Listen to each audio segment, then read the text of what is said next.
We are live again, but apparently MDI is not working. And it looks like my Logitech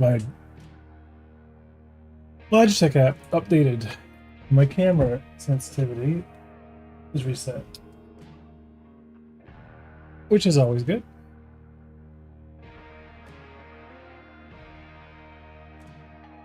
Yeah, let's get things going.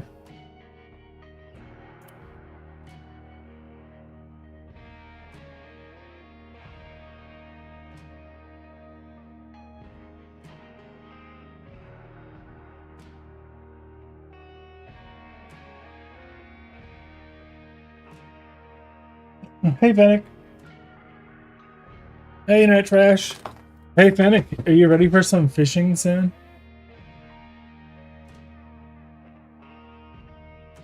Because once I have one planet working, we're gonna do a water planet. You know it's gonna happen. So anyway, I've been working on vehicle testing. You guys want to see? I've been having to fish in Minecraft to get my fill.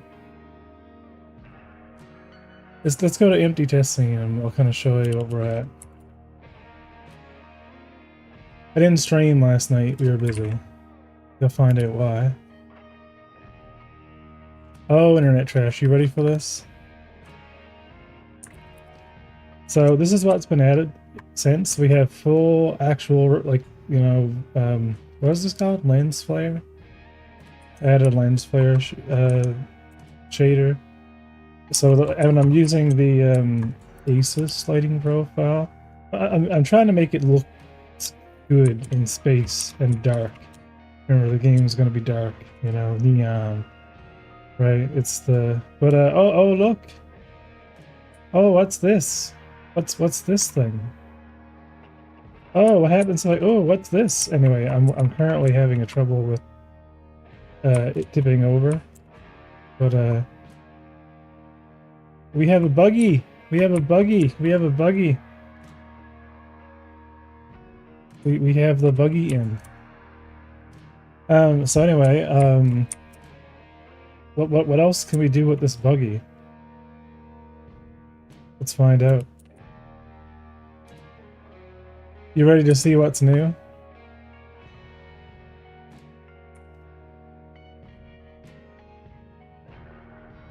Gotta fix that bug as well. Let's go over here. What's over here?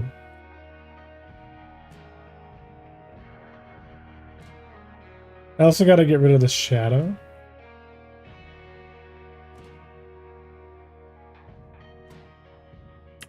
What's this?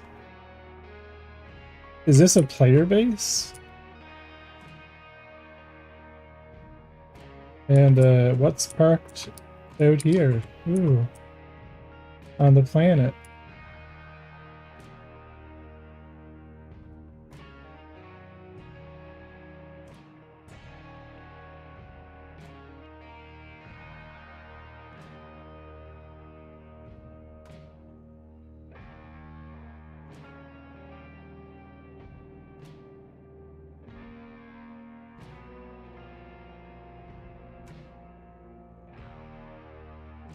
Ignored a little bit of jittering, but yeah, we have a greenhouse. Right, so this is the hangar. This is like the big hangar. Ignore the bobbing. The bobbing is a part of the gravity system tests that I'm doing right now with self-correction being done at the rigid body level. So it's just a player hooking into the ground and correcting. And this is very much gray box, but I'm going to go click over here.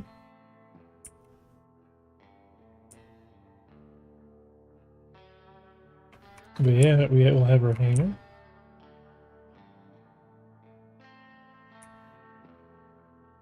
Whee! Yeah, I wanted to make it less... I figured a collider would help stabilize the bottom of the thing. But in reality, we actually need to make a couple of changes to it so that it's stable, but it's not stable right now. I'm going to undo. I was hoping that the standard wheels would kind of balance it out and work. They that's awesome. Yeah, thanks, Internet Trash. We're at a stage of development right now, Trash, where fundamentally everything the game has to offer you is working. Like, you know, in its primitive form. We don't have like the train generation yet. We don't have the details, right? I'm working on a whole train system here, like kind of like on the side. It'll be used for like, you know, automatically, you know, distributing all of our trees and all the systems. And it's like, you know, it won't be finished for a while, but just with big, you know, big old huge giant cube or sphere, it's still good enough. You know what I mean? It's good enough to place locations in gray box and figure out what is economically being bought and sold there and have gameplay, right? We could have pirate bases. We could have places we got to clear out. Like all the building blocks of fundamental gameplay are now there. We can make vehicles, right? We can kind of expand things. We can warp. We have all of our component system. You know, it's you know, if we were thinking about the race, you know, we're now at the beginning of the racetrack, and we have all the tools that we need. You know.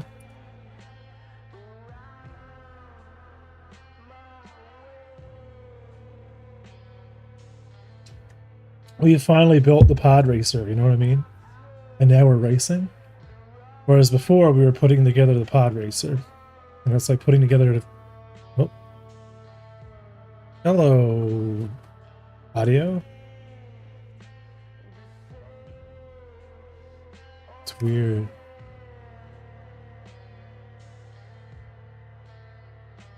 Hopefully that was just my headset. Did you guys notice weird crackling in the audio then?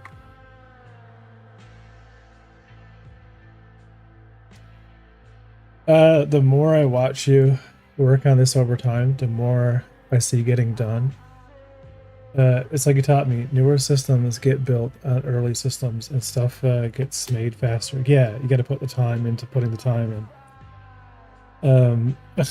Like you got don't read, you know. So I'm glad that you've taken that from this, but it's cool. Like I'm happy with all this, you know. We just need to figure out why the buggy is not, you know, stable. I might have to make a custom collider for it, like a custom collision shape. Hopefully I can just undo it. Yeah.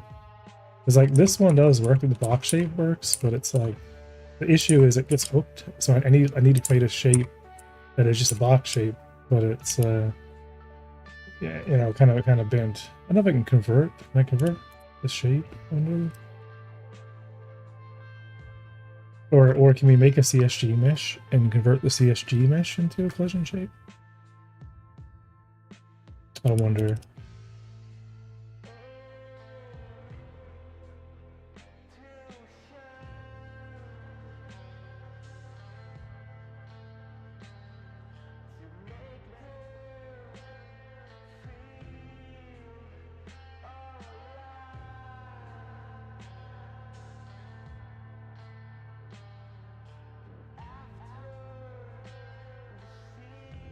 Yeah, so if we do this by 4 by 1.5,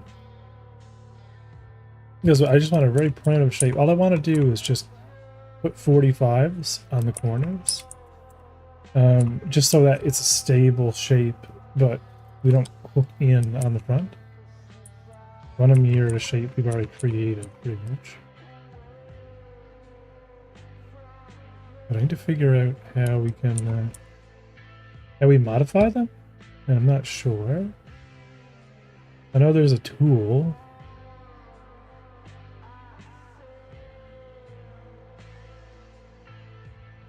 I've seen people edit with these things.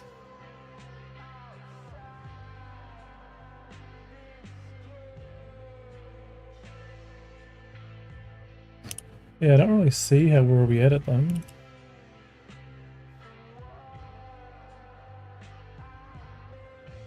Maybe it's a mesh.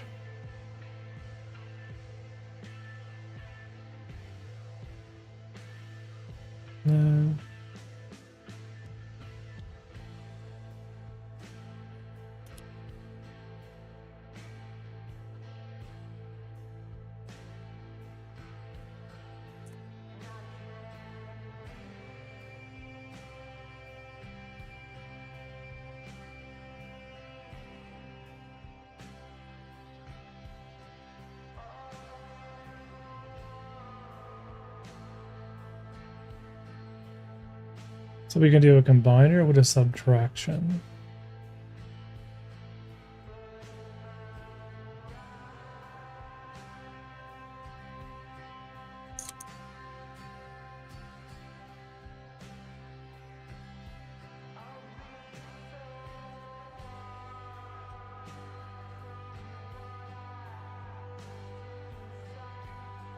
Does that work?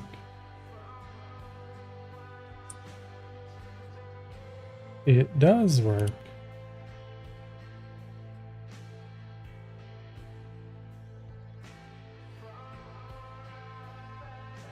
Cool.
Yeah, now how do we apply the operations?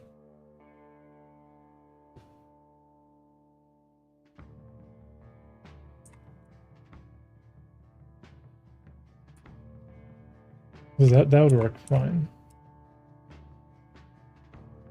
Yeah, I don't know how they work. I don't understand how CSG is. Alright, we have a combiner.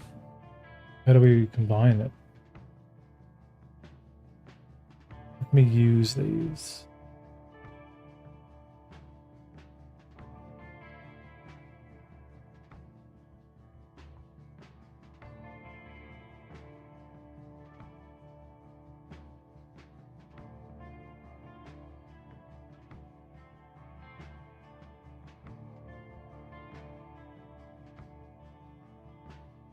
As an intersection.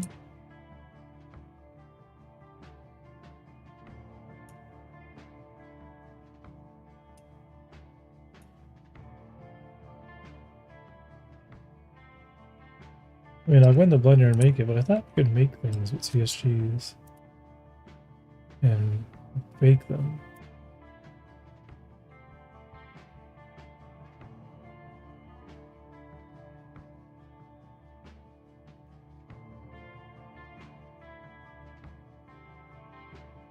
Mm-hmm.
Yeah, I guess I'm just gonna make the collision shape and re-export it.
Yeah, because it has a counterbalance. So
there's the object review. Hey, Proton. We're working on the buggy. And it's flipping over really easy, and we're going to use CSG meshes, but we're like, nah. Because they have a very basic kind of like collider underneath it, but it's hooking into things and not quite doing as we expect. So we're gonna whip up something a little bit more civil.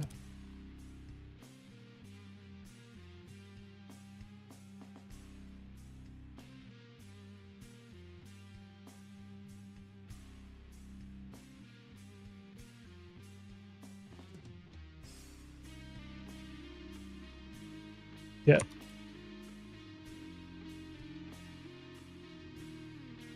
I mean, it could be for more than Mars, you know?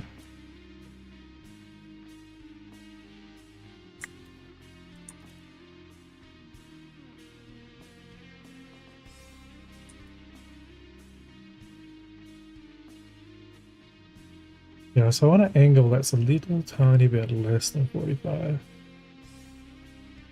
I think that'll do.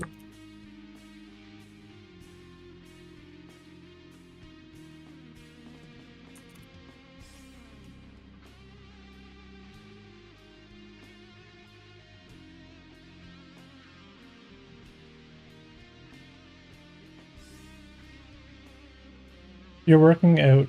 I'm working at a wild demo on vampire. What's vampire?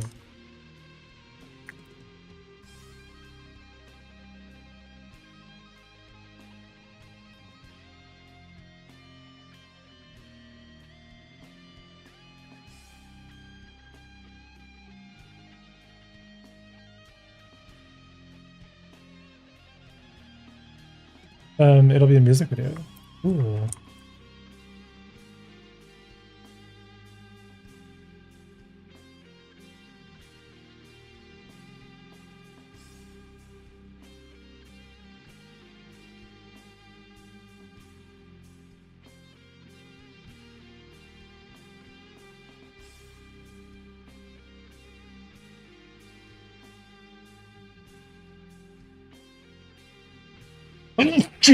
It's the next generation Amiga. Cool. Where's this not jumping? Oh, I understand what's happening.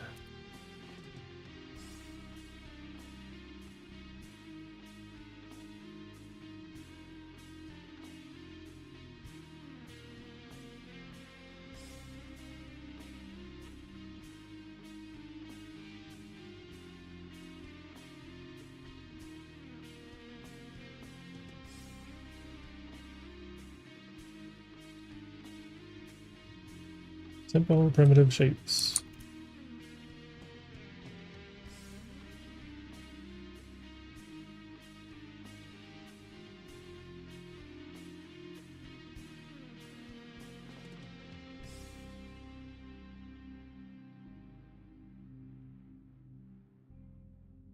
Go vampire, are you sure?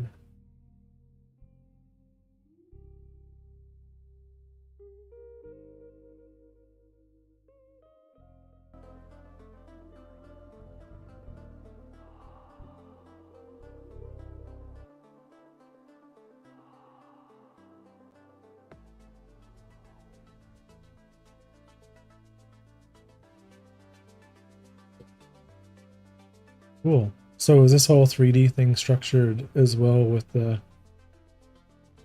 those graphics?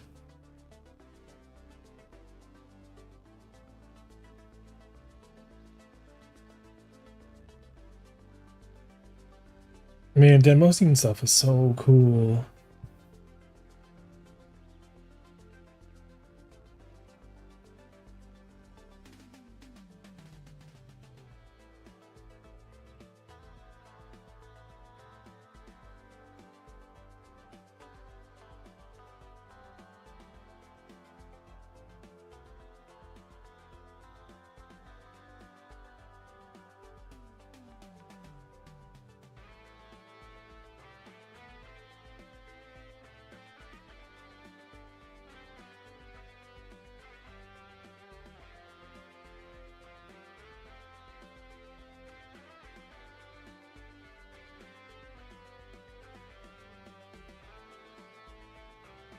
Wow, how'd you do the terrain?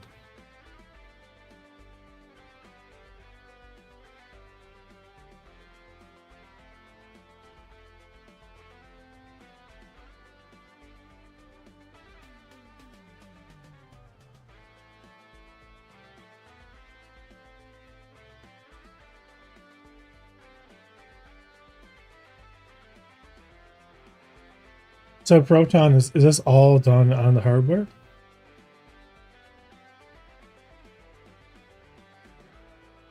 25% visuals are done. Nice.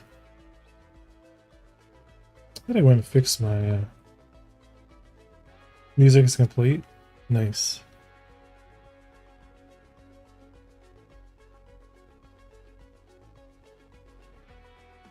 How did you do your plant? Or is that like sampled from like a photo?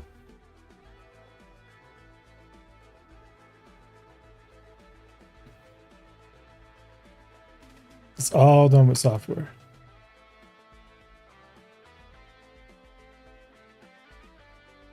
I mean, I'd love to see how that stuff works.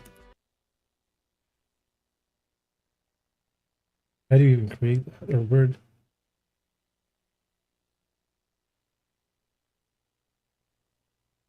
So cool.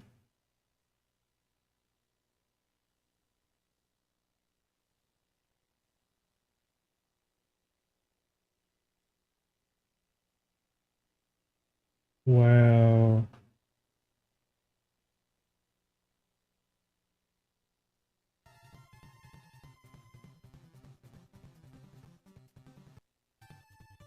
Okay. It's so cool, man.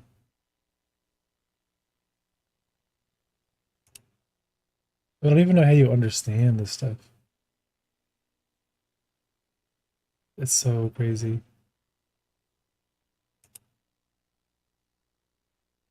It's so low level.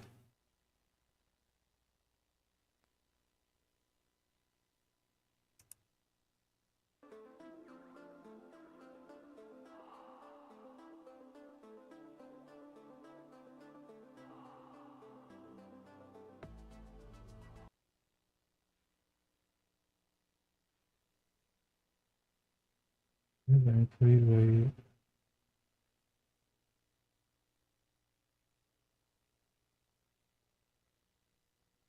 Yeah, it's just like literally all assembly. So cool. Colonial MK2 Viper fighter from VSG. How did you make the like? How did you even come up with like these textures?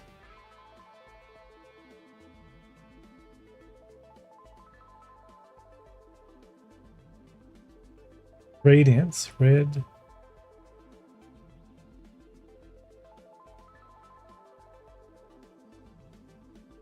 So cool. MERS initialization, set palette.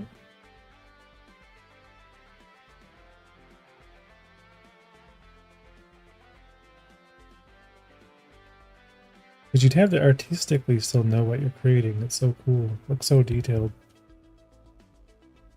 The planet's from Wikipedia. Cool.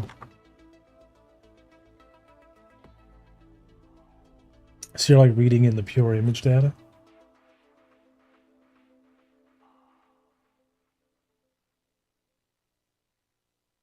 I like your music. Your music's awesome.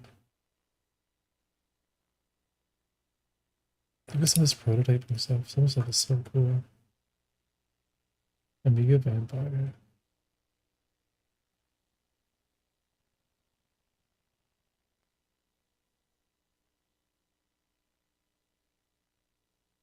Yeah, that's cool. Yeah. Let's throw my music back on. Oh, I lost my place. I'll give you a shout out. Hmm.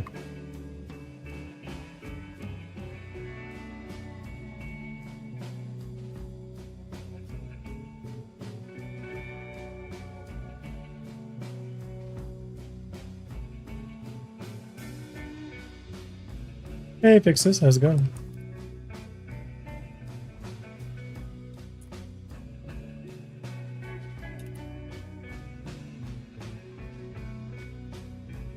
I don't know why this thing hates me. Okay, apparently it doesn't hate me now.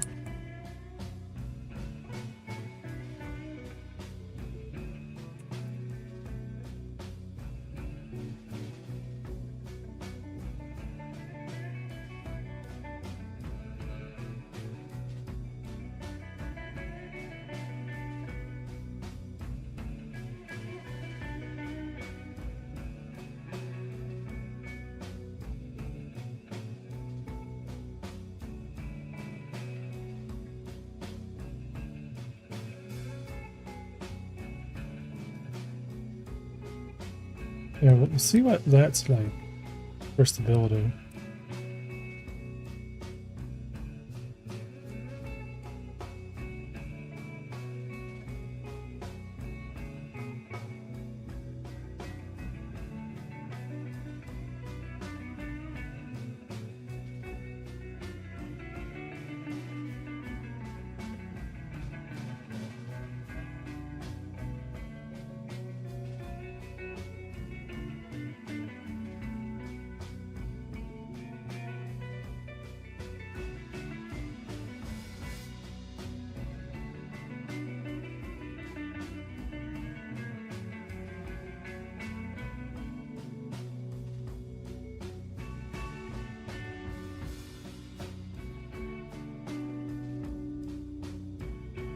Oh, we are just using GLB.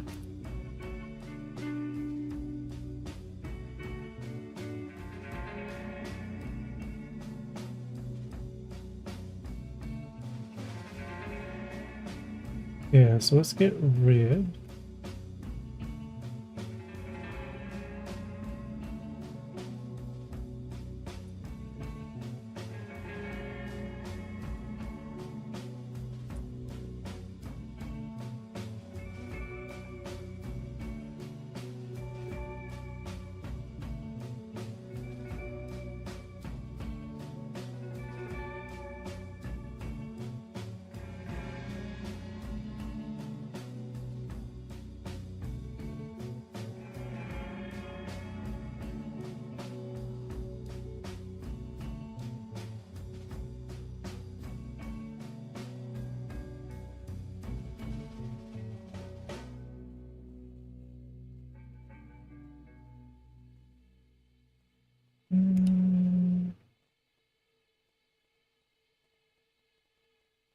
Okay, let's disable that.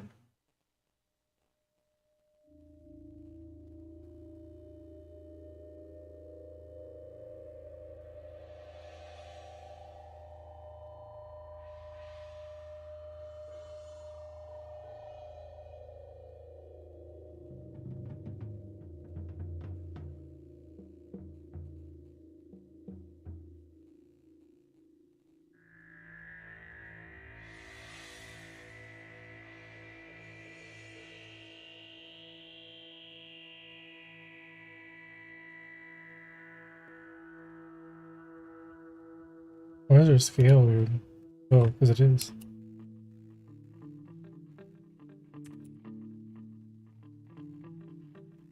Body collider, we export it again.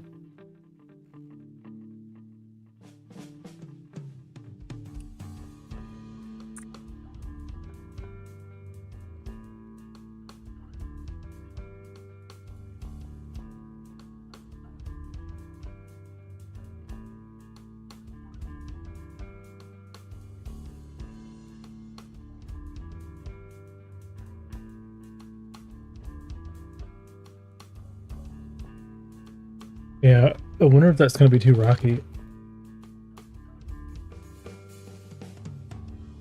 Might be.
Okay, so we want that one to be the active one. And that should line up pretty similar to the one that was there.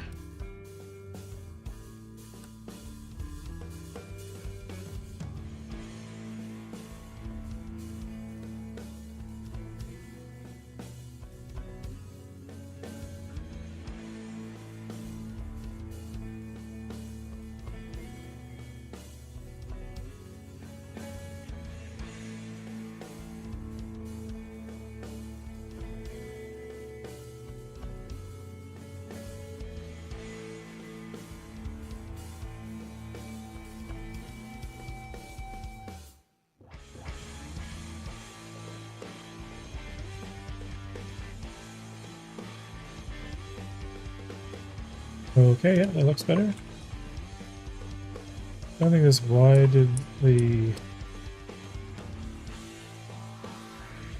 What did we lose the? Yeah, what did the seat do to that?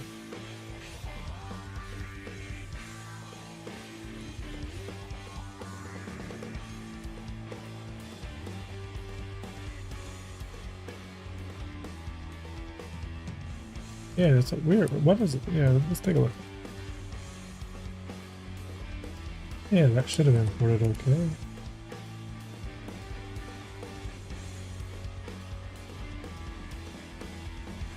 Don't see anything weird about it.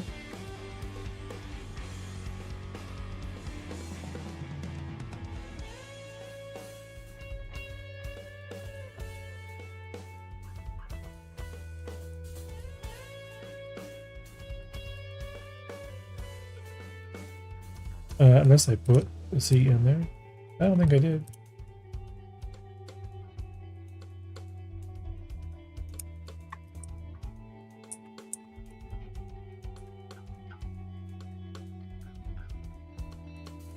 Yeah, should have just exported normally.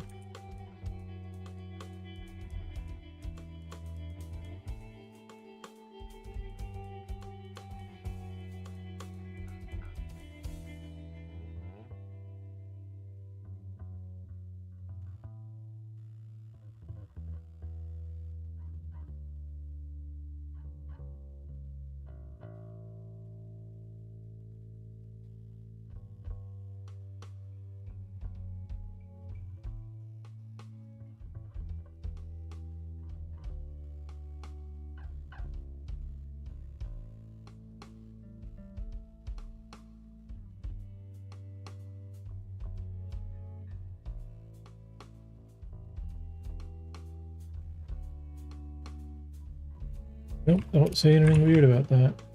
Unless I'm exporting it wrong. Unforgiven systems. Vehicles. Gray box buggy.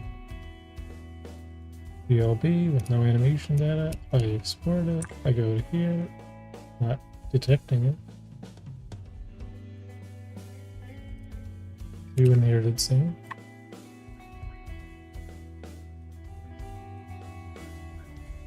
Maybe do a re-import.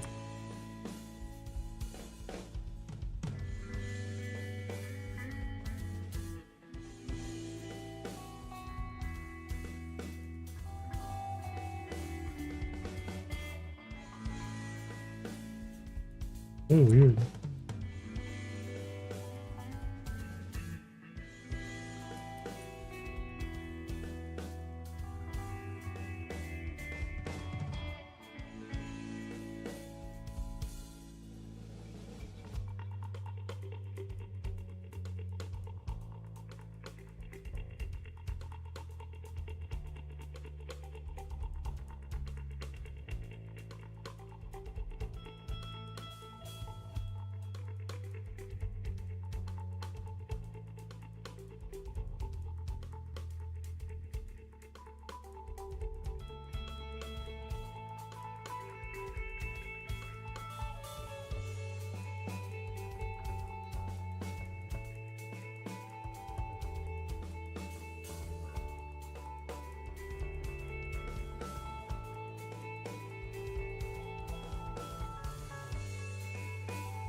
We'll fix this in Blender later. I'm just gonna put it together right now.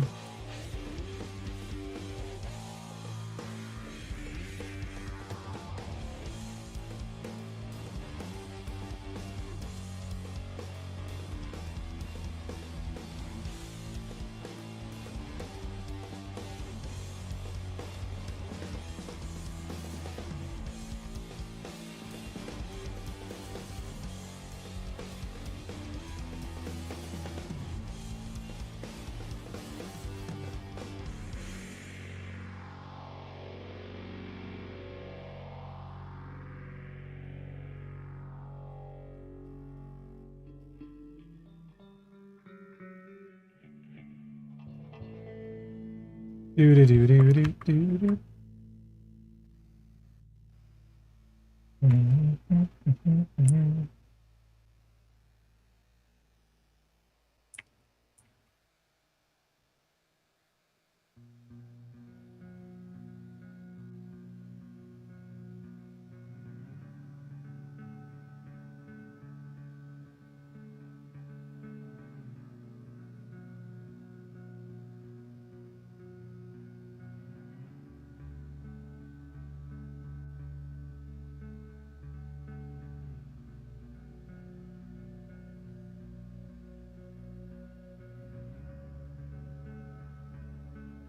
Oh yeah, that's much better.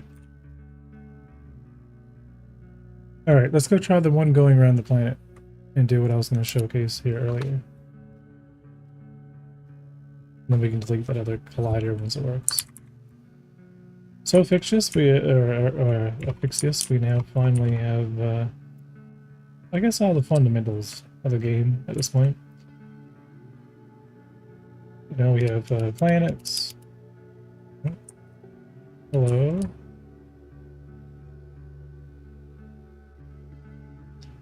Breaks all the grave. Oh, no, we are looking.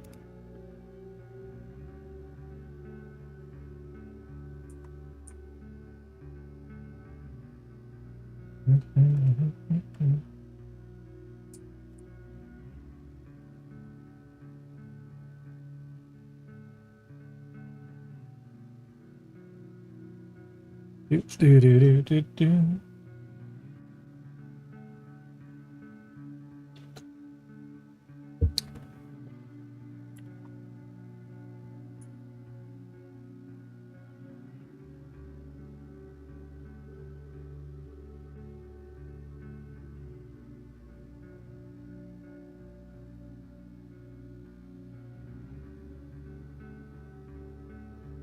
So Fictious, I think we're going to Squirrel, and we're going to spend next week over the weekend as a meme, adding fishing to the game. Because it'd be a really easy one to do, because Water Planet is only a shader, just one shader on a sphere. We got to make the ship buoyant, so I mean that's not that complicated either. We could technically just add a collider under the surface level. Land on it. We're good. And then maybe we'll just fish from the back of the ship. I think it'd be pretty funny anyway.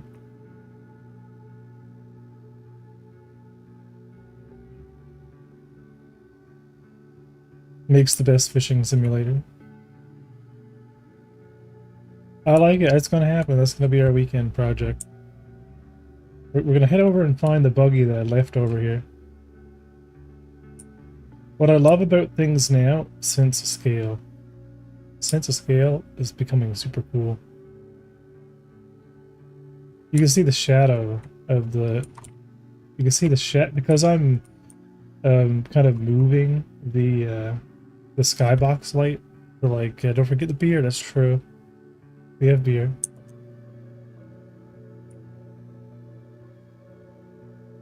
But I'm looking for how stable this is. This is what I'm kind of like interested in.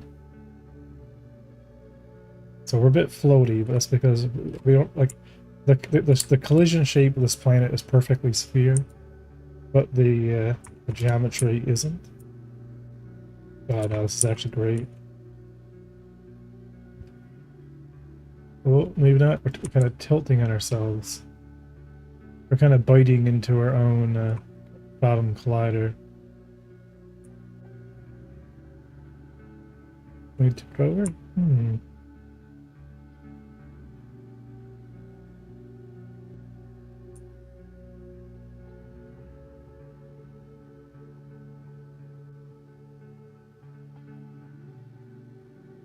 Yeah, I wonder would two capsules be better.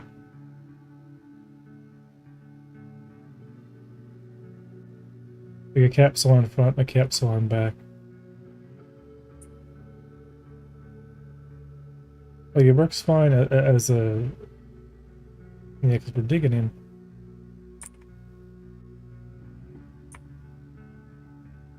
Like, if I take my time, we don't dig in, obviously. If I limited the speed, then we can kind of go around the planet perfectly.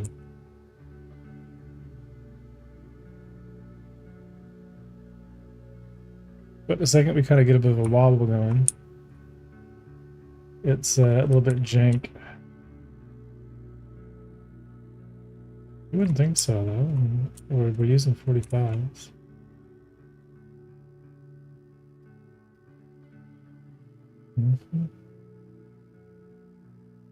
Engine force, steering, gravity scale.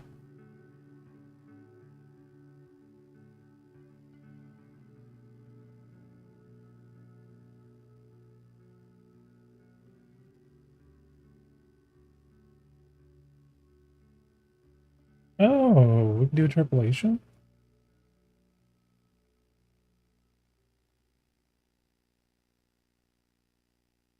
Uh. Do. Yeah, I don't know. Unless there's a... Unless the other collider is still working. Although I disabled it, so I don't think so.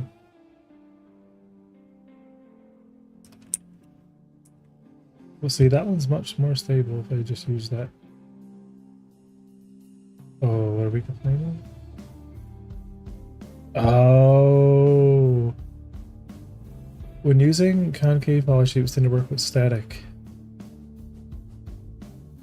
It will not behave well except for when frozen in freeze mode static. What do you mean? This wasn't meant to be a concave.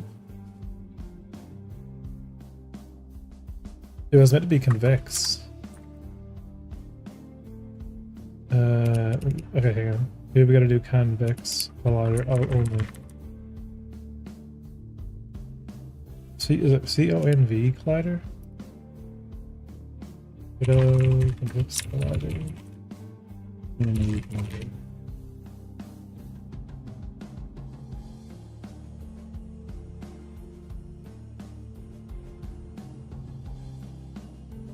Cube call is not call.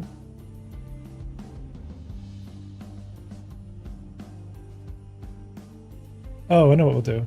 Yeah. Let's I have a better idea. Let's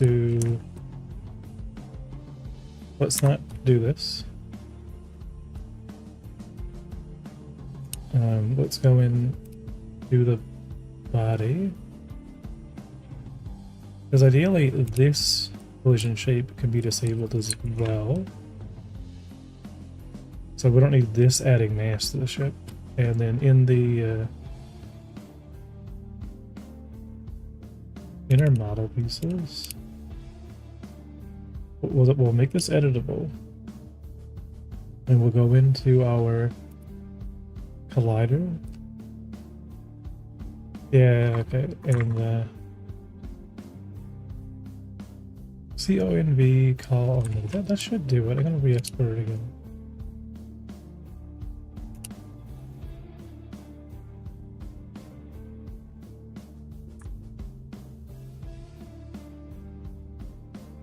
Concave polygon shape. Okay.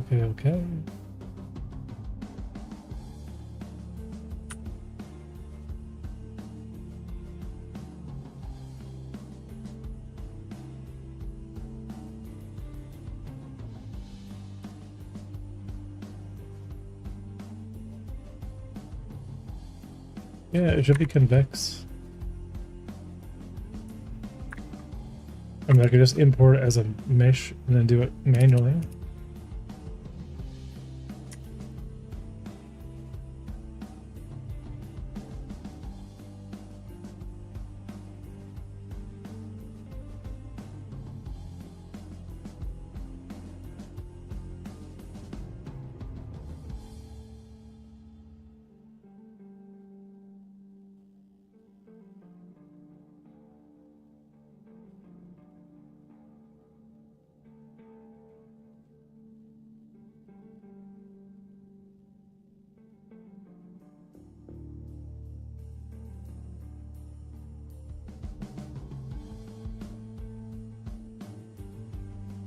And the faces on this thing are not even right.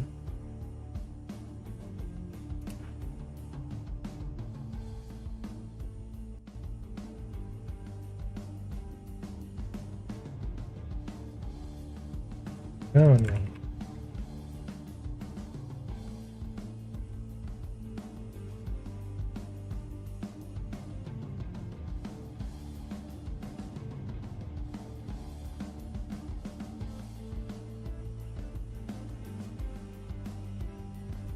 Okay, so we want to do sibling convex layer. That's what we want.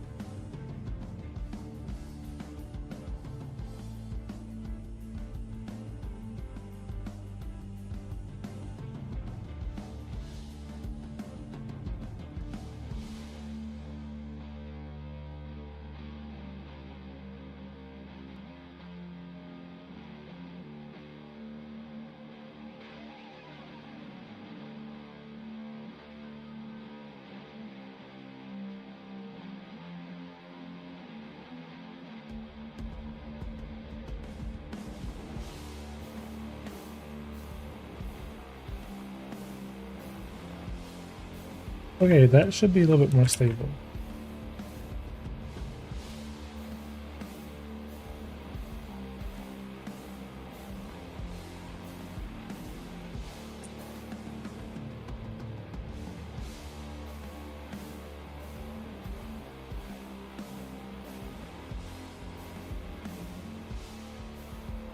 Hey, it is.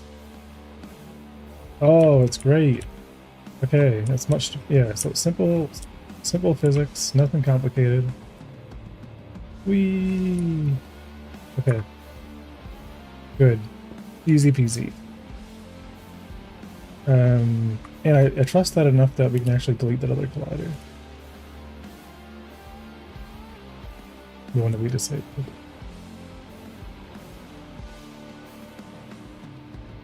This will be the new collider for the body. And then we can actually just probably go into the body and delete this one that got imported as well.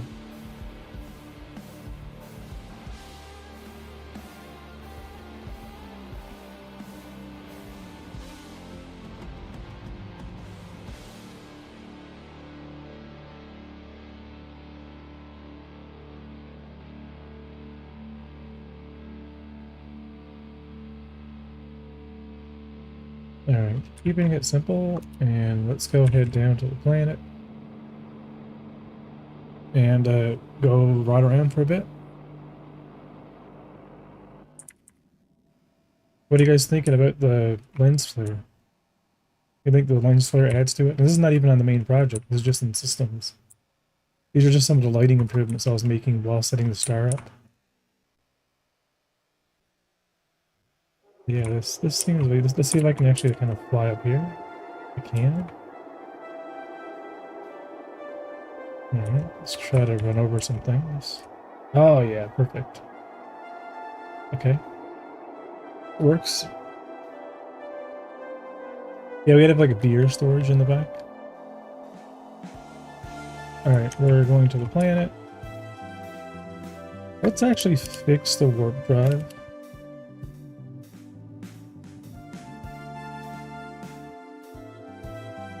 Let's go to the warp. On the warp bubble. Later. We need to make sure.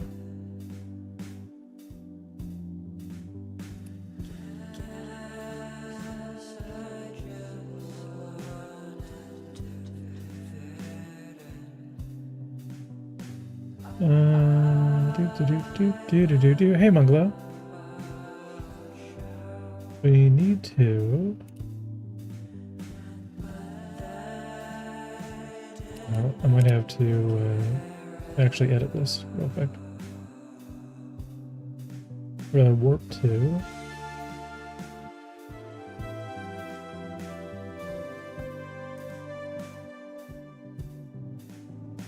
Hint default black, hint render mode. I don't want shadows on myself.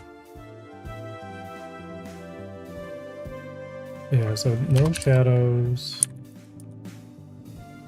I think that's it. I'm just gonna disable shadows. Get that fixed. Here's a little tidbit of good information. Vector slurp can give a parameter not normalized here. Oh yeah, I saw that on a stream today. You mentioned it to, was it Jotson? And I remember being like, wait, what?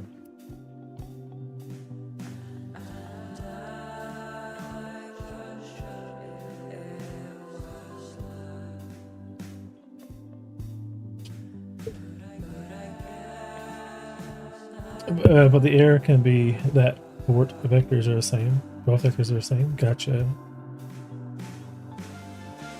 What was I? There was a new error that I got with 4.3 with navmesh agents trying to look at the same thing,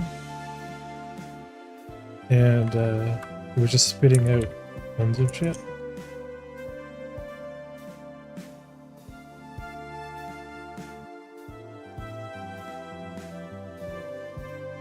Man, I'm so excited to get through some of this stuff.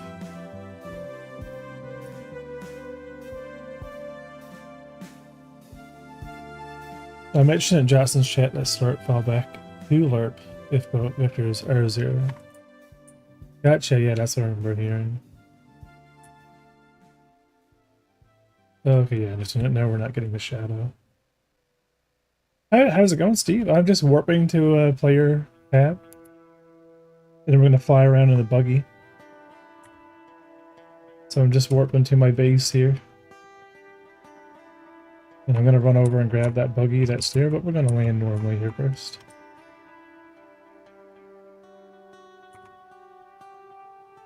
Like, when exactly would it be an acceptable result instead of an error? Yeah, I'm not sure.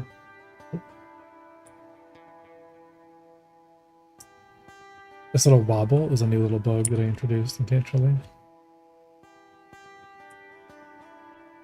Yeah, a lot of backbase calling issues because I just kind of slapped this together in one day. Ready for SC 4.0? No idea. Oh, that's so much more stable. The wheels are jittering a little bit. There we go. But the camera is also anchored to the body, and I won't actually anchor the body. I'll do the same thing I'm doing with the player. Looks like progress though. Oh hell yeah, yeah. All this stuff is pretty much working. I can now fly around the planet pretty much, and everything now works. There's an issue with the vehicle body that I need to solve. Like, I don't understand how they intend to set up colliders on the vehicle body 3D. Like, the wheels themselves seem to be colliders, and they have their own compression value. But when you put a center collider for the ship itself, or for the body itself, it never seems to kind of work right. And the documentation is like, well, make sure the collider for the body is almost touching the ground. But like, you can't really use a box collider, because if you use a box collider, it's just going to hook on any corner. And if you, you know, like, there's so many just things about it that was just like I don't understand how the vehicle controller, you know, is supposed to be set up from a collider perspective. But, you know,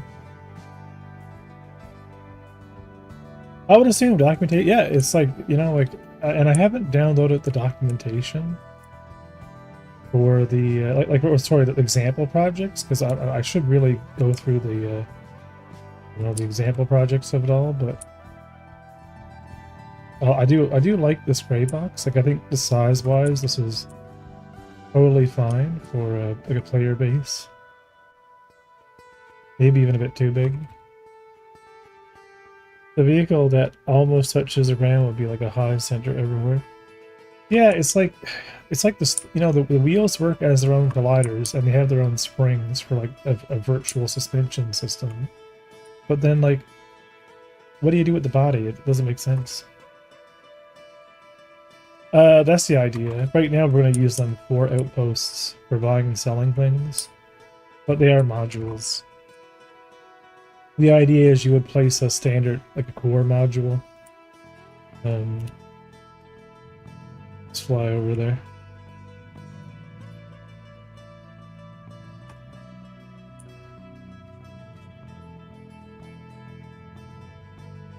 Right, so you kind of start off with just the airlock and a pad, and you can add these 8x8 rooms. So I pretty much made a bunch of prefabs, right? And the idea is you can't really. I'm gonna do it like Starfield, where you have a core module, and then that core module you can swap out the walls, you know, to put like a window and whatnot. But it's just a configuration of a configuration.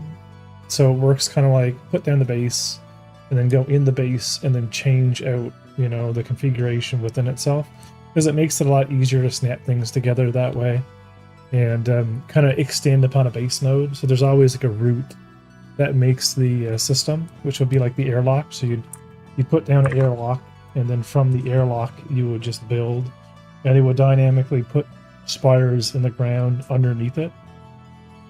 So there'll be like an intermediate mesh underneath the, you know, kind of like an intermediate mesh system that's kind of expanding down these kind of poles into the ground that will kind of like lift it up to whatever the lowest common area would be, you know, based on the core module. Right, and what I could do is every time we socket something down, right, we raycast, or we do a distance check between like either raycast to the ground collider, or we you know, just do kind of like a base distance check if we're not worried about the terrain. I might make it so like the terrain will always kind of zero itself out around where one of these would be placed. But that'd be the idea, and then you just kind of make sure it's, you know, you're placing it high enough above ground level, you know, and then it would just kind of fill itself out. Right, it's designed so that any curvature greater than 500 meters should be supported. Default or Jolt? Default. I haven't touched Jolt yet. I know Jolt's more stable, but I just haven't depended upon it.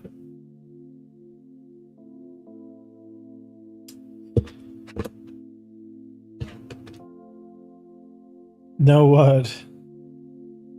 It isn't more stable? Okay. You know, my general consensus is just don't do crazy shit with physics, and you'll be okay. The default is basically useless. What? Which one isn't more... Which one is more stable?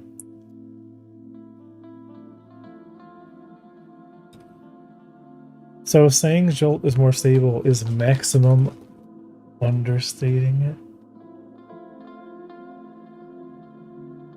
So it's not more stable?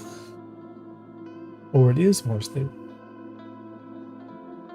Or when you said it isn't more stable, did you mean default? Not non-Jolt.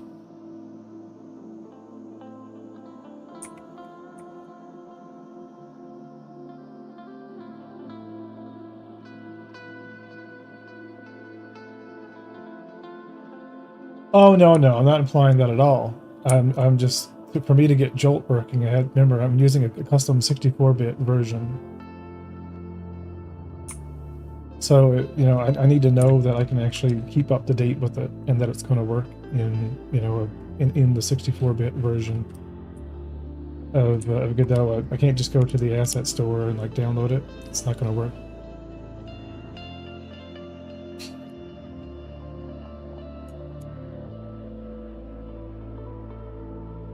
That's the issue.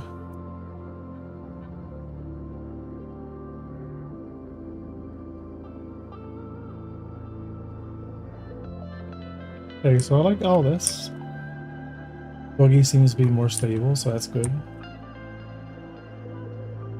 I want to put the buggy in the ship, but that requires redesigning how the wheels work to make sure they kind of fold inward.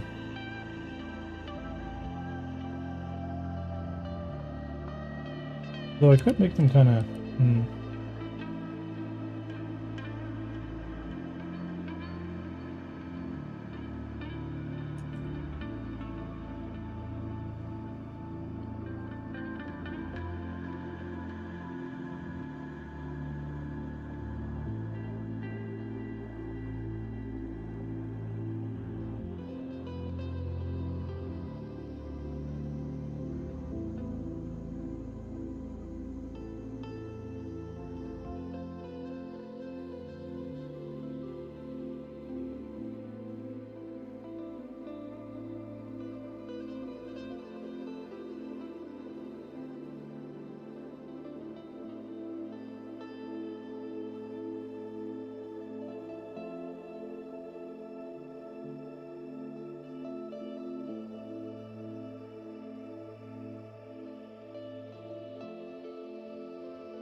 I got a fair amount of my RV movement module from Unity now running under Godot.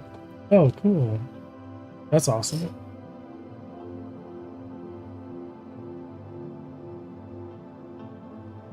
Yeah, I'm at a stage now, Mongolo, where I had to do game design. And I'm like, wow, here we are.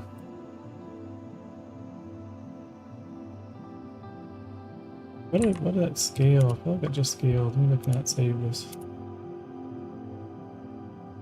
I got to figure out like what factions exist. You know, what are their logos? Like pretty much the story of the game now needs to be fleshed out. Like everything's working enough that I can kind of play around and place things and like put down landing locations and kind of like start kind of putting content into the game and start making it a video game. Yeah. So I think I got to do all that in like you know, PHP. I'm gonna go build like a wiki system. And like I've already kind of started it on the universe server, but the intention was not for the universe server to support that. Right, so I kind of made this thing where you could go add systems, add celestial objects, you know, kind of whatever. So I kind of want to make work on making what would be kind of a hybrid. Like it's like half database, half wiki, where like I can kind of just start adding entities, and then like kind of on the back end have them like generate GUIDs and stuff like that that Godot would use itself. So I could go in and be like, these are all the commodities, and it would have all the commodities, all the commodity icons, all the, you know, the asset side of it kind of there in the database. So I can go in and kind of, you know, pull it down as like a CSV, or even like as a spreadsheet, or as some API, or whatever, you know, I want to do with it. Just create a unified place for anybody that like on the team, or you know, in future, to be able to go in and add lore, like add names, faction names, kind of be able to prototype and build up things, because I can be doing a lot of that. Like, you know, like I don't need to be in front of my computer even. Like, you know, I can be on my phone coming up with ideas for world building. But that's going to be like the next. Well, I mean, that's the next big challenge now. Is like, hey, cool, but think we can make it. We can make everything work in its primitive form. What are we buying? You know, where are we buying it from? Where are we selling it? Right? What are the different commodities? I want to have 8 physical commodities, like as far as their game models being done in the game, right? That, you know, just as a visual representation, they could all be, you know, 1 cubic meter box as far as all we care about right now. But you know, I'm gonna go into my Logitech hub and figure out why my camera's being terrible, because my light is on blast and it's not doing anything, and I'm assuming, because I saw an update earlier, that the Logitech hub updated and now none of my settings are working.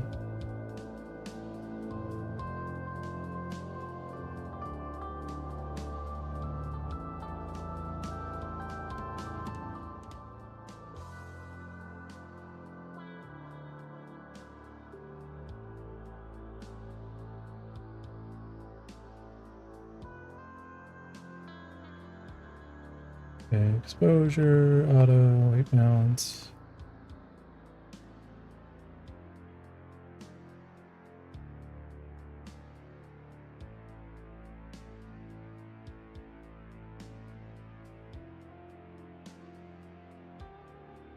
Yeah, the gain is so messed up. I'm just gonna go. I'm just gonna go grab the light. Actually, is that? I don't know what's up with that light. It keeps mixing up on me.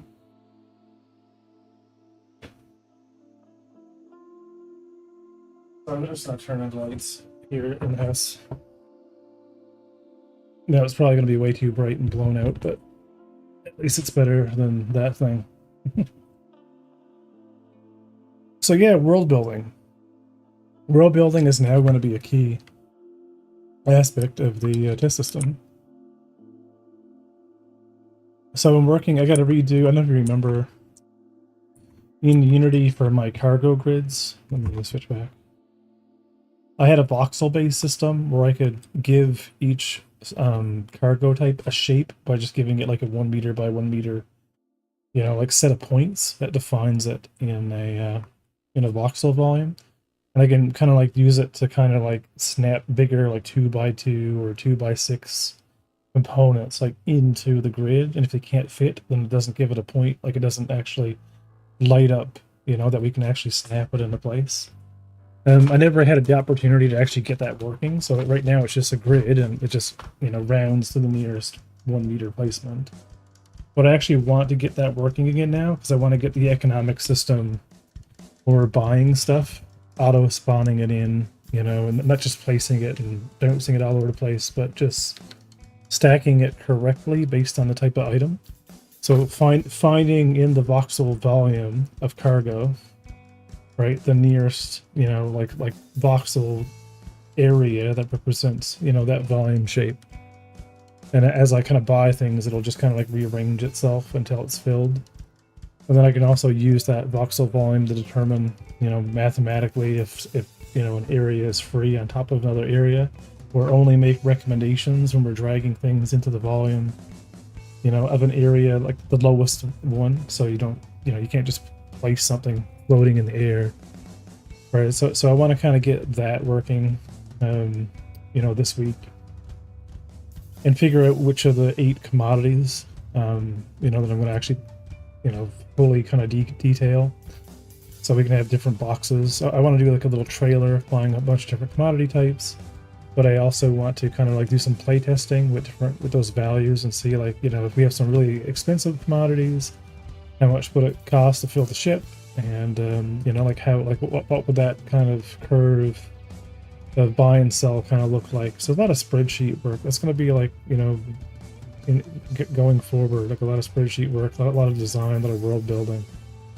And I need to find a writer. I need to find like a volunteer writer to kind of start putting down some things. I have a lot of stuff prepped, but it'd be nice to kind of have someone help kind of write up some custom missions and things that can go into the generator and start.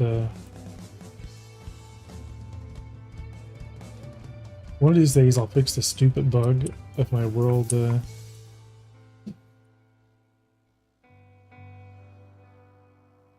it's funny, right? Like I'm only setting the materials and the viewport texture when I hit play. So like they're not even supposed to show up here. I turned them off because of that one error. That viewport texture must be assigned to use it. If you download from the Godot website the 3D UI and 2D, or 2D UI and 3D, it has the same error, like just right from the get-go. And it's so annoying that I can't suppress it. Like I just cannot find a way to suppress it. Every single one of these panels, they have all their materials set to be local. They have the panel set to be local. They have the render of the viewport render texture update to only update like when it's playing. Like there's literally like everything under the sun, but yet I still get these errors every time I hit play for each one of these panels. It drives me crazy. There's a few things now, these are all mine on the asset side of things.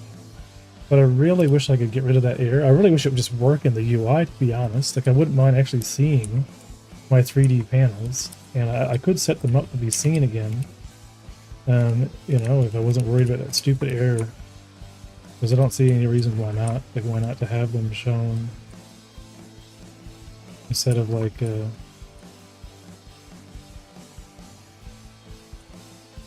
yeah, it's one of the things that I just find really terrible in my current workflow.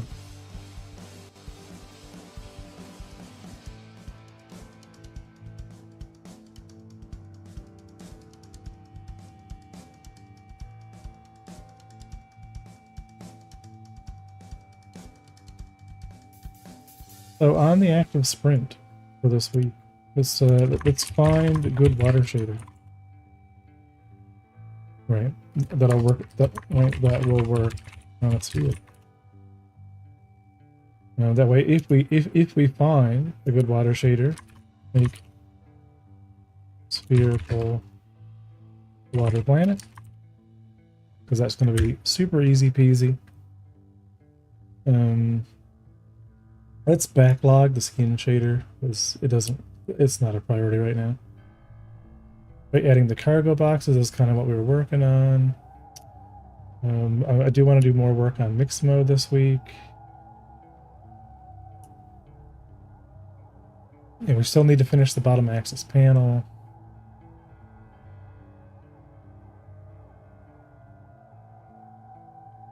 But I do want to do that.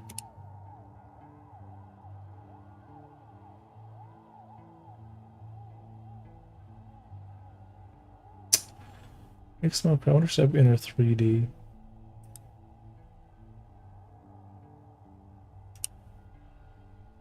And a backlogged wave. Rust limmer is important. Planet gravity and multiplayer testing.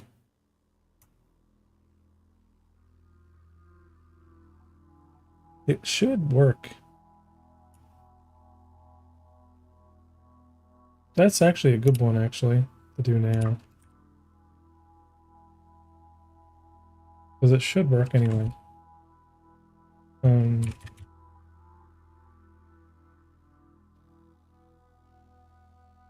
Let's nuke this planet and actually put the real version of it in.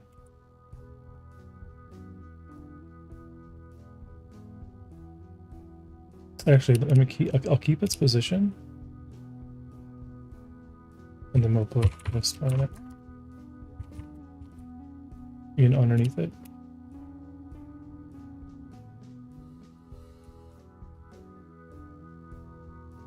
And then we'll delete it. Does.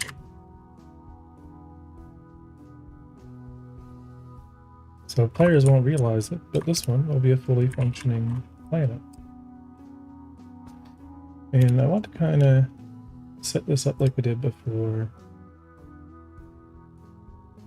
Let's add another node 3D at the origin, like a planets.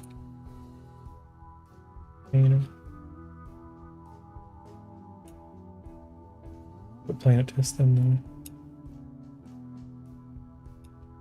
Let's make star system unique.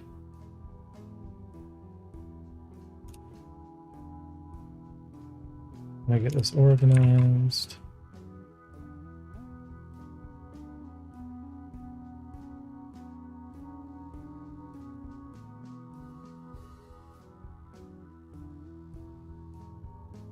And I think the gravity system should work for this.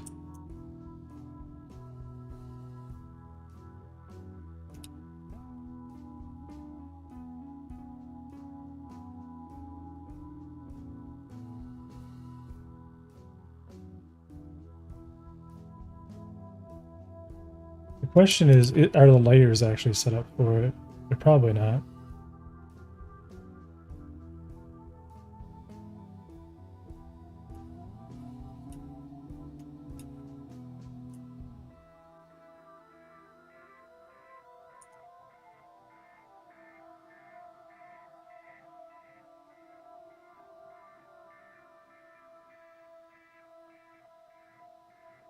Yeah, all of the collision layers actually need to be fixed.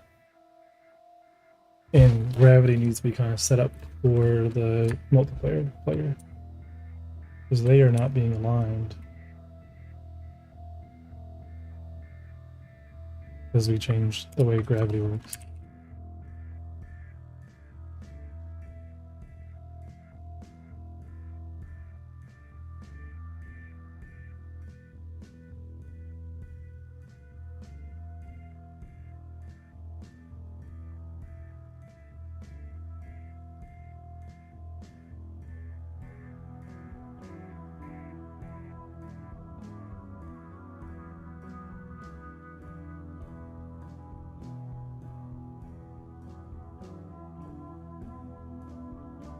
Yeah, because we're checking when we leave, when we enter, we're saying set our gravity area. Be this. In our gravity direction.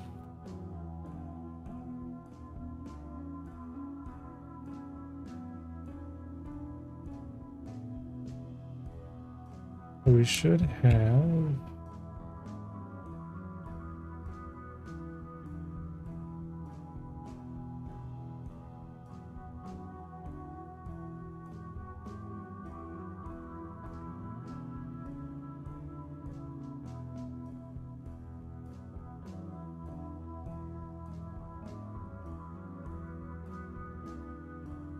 Jim. Station gravity area. I'm gonna use the washroom and I will be right back.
Yeah, so I think we got to go through and actually just check the.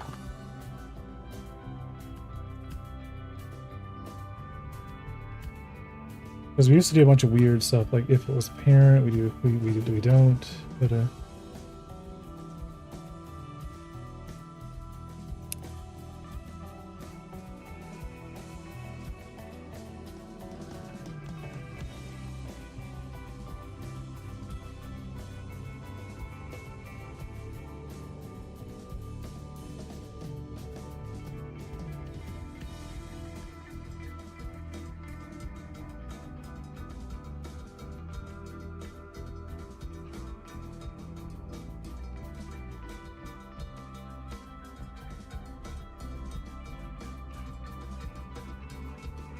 yeah, so there should just be on layer 1.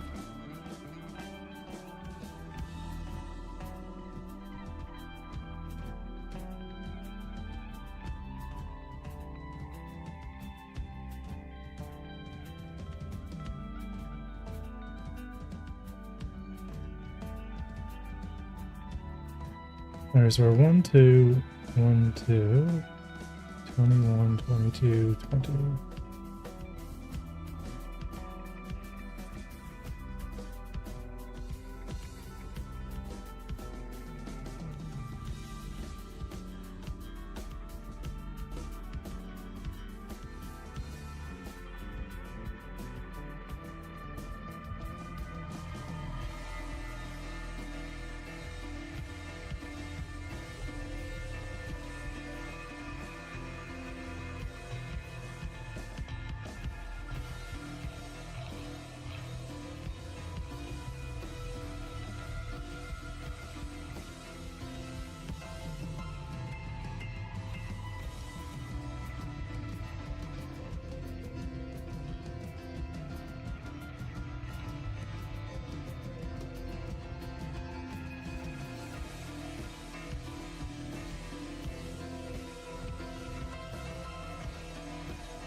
Hmm. Okay, so the ship, yeah, so the ship's also not set up quickly.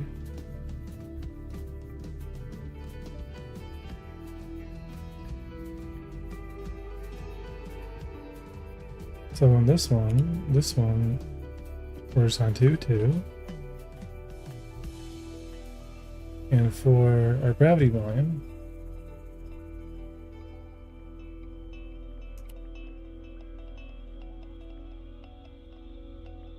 we're on 122. 121. 121.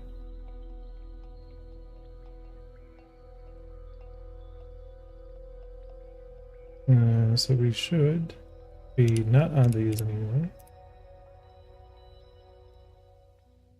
And instead be on 2, 2. And for the gravity area, 122. What were we?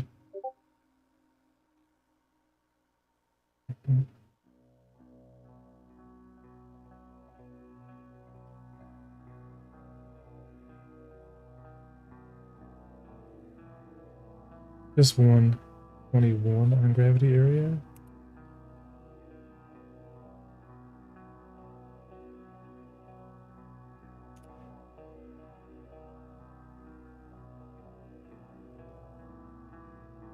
Yeah, so we're on 21, masking.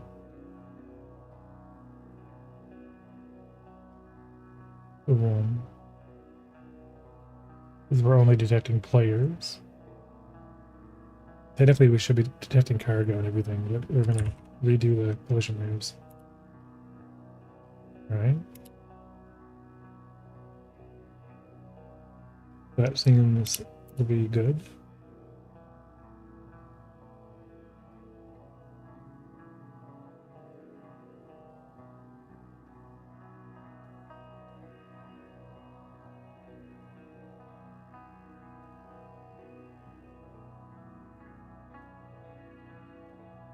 Yeah, it would be nice to verify if the gravity works. In multiplayer, it is applied level-wise, so... And we're still gonna get that weird bug with the heat not working. This jankiness.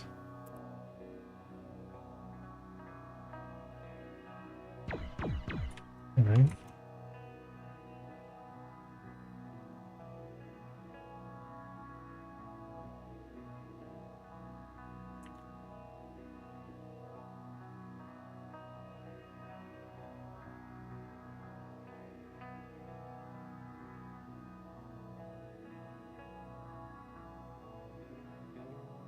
Okay.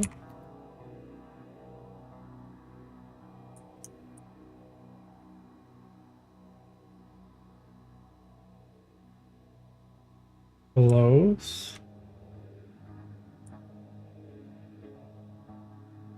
Okay, so it is working in multiplayer, but not quite working in multiplayer.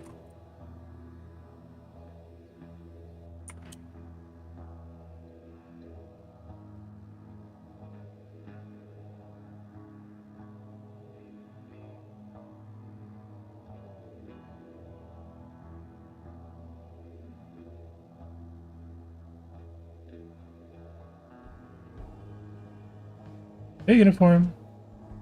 We're trying gravity in multiplayer. Oh my god, where's that ship?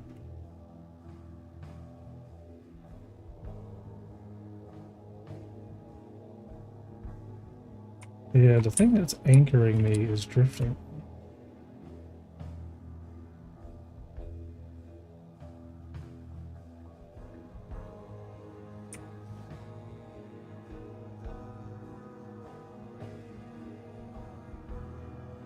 Yeah, we'll have to fix that.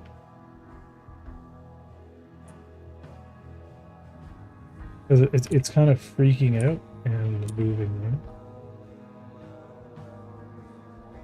I don't see the other ship, though.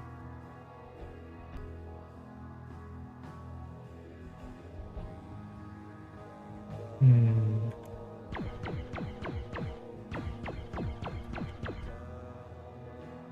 So I can see the station, and I'm below, like below.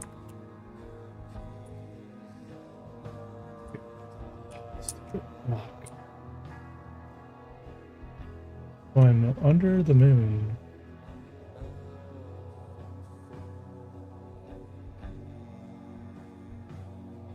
Where's the other moon?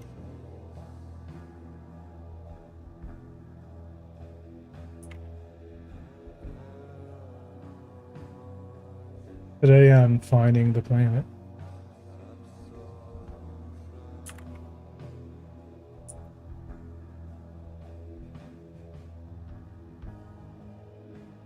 I don't see the other moon.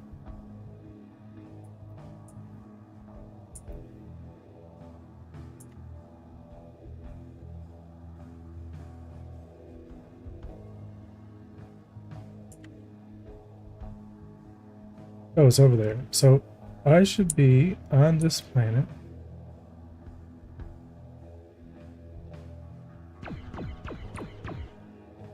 Where it's just getting daytime. I should be seeing the ship somewhere around here-ish. That it?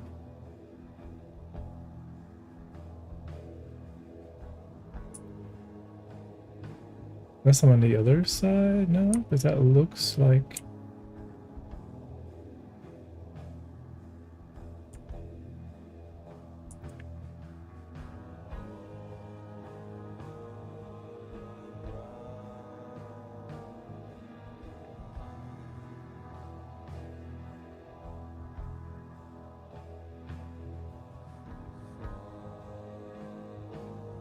You know, for a small planet, it's definitely still quite hard to...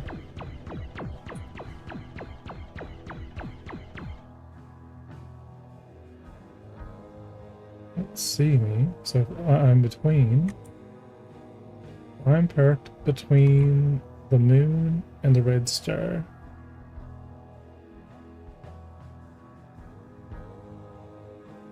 So we are on the planet between these two on the surface.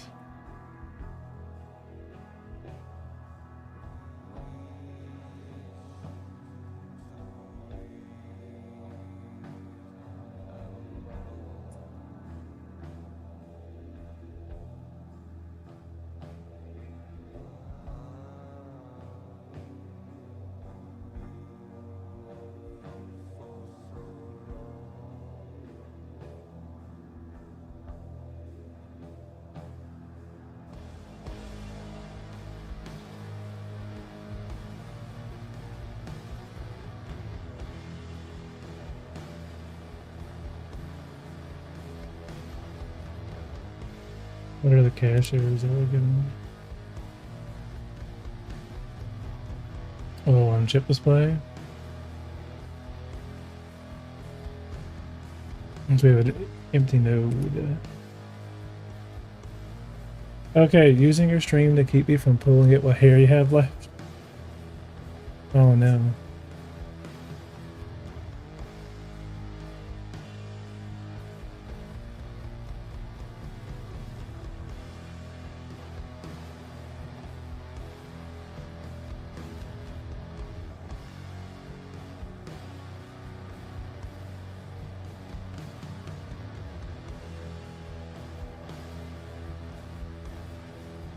Yeah, maybe we'll have both chips on before we go down there. So I'm in. Babs joined. Okay. On one chip in.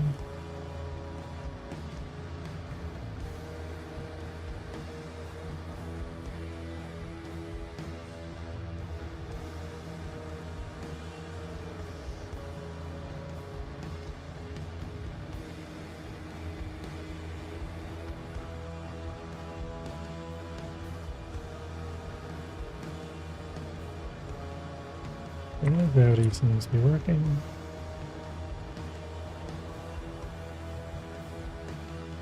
I'm not getting desync issues.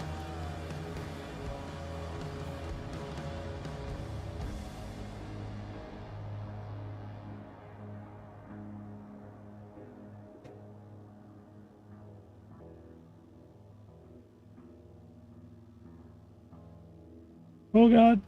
Oh god.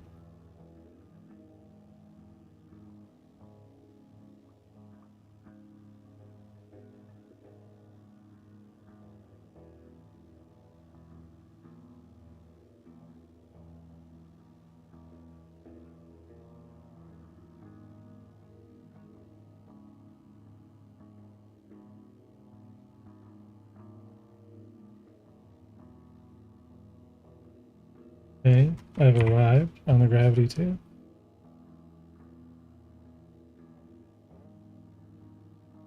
Gravity seems to be affecting me.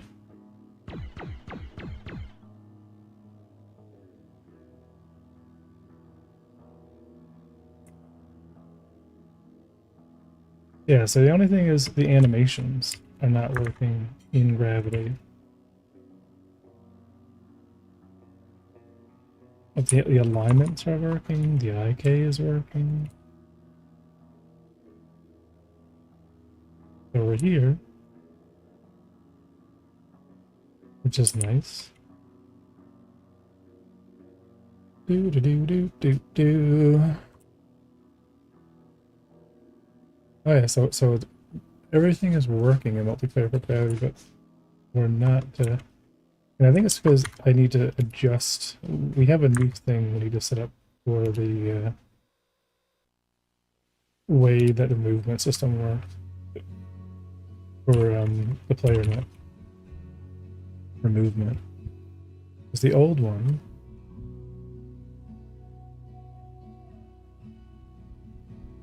Stop typing shit. Oh. Which button? Unmove. How the testing go? I was muted as I made a clip. It works fine. The only thing I need to do is unmove of the regular rigid body. I have this new system. The idea was, in the past, on the player, I had a gravitational vector, and as long as there was a gravitational vector, we would know whether we're in 0G or not, or we would know if we're actually like walking in a gravity volume or not. But I changed that and instead kind of created a bit of inheritance for like, so we have a gravity area, which doesn't do anything other than have a type. And then the different gravity areas extend gravity area. So there's a ship gravity area and a station gravity area. But at least on the reference side, we just keep a gravity area reference on the player now. And as long as that is set, right, then we can grab the gravity direction from the default area 3D, because I'm still keeping all that stuff on the, on the built-in methodology of the area 3D. I'm still using the area 3D to override gravity and kind of do all the lifting. So we have that. And then, and then it's just really just defining whether it's null or not. So if we don't have a gravity area, we're obviously in 0G. If we do have one defined, then obviously we're in a gravity volume, so the animations and everything could be done appropriately. So that would be kind of like, the easy switch is whether that reference exists. So here we have our gravity area and we have a set gravity area method. We were using this gravity direction. This was the old system, having like a gravity dead zone. And because we're using spherical gravity, I'm no longer, like before I was kind of temporarily, making the responsibility of alignment be on the character. So when we would like enter gravity before, I would figure out what the gravity, like the area's gravity vector is, and I would do all the lerping between. And now I'm not going to do that anymore. We're just going to kind of let the area do the work, and we're just going to be kind of aligning the character through the gravity so they don't kind of bobble. And that's pretty much it. Like how I'm going to simplify it a little bit more. But the differences between them.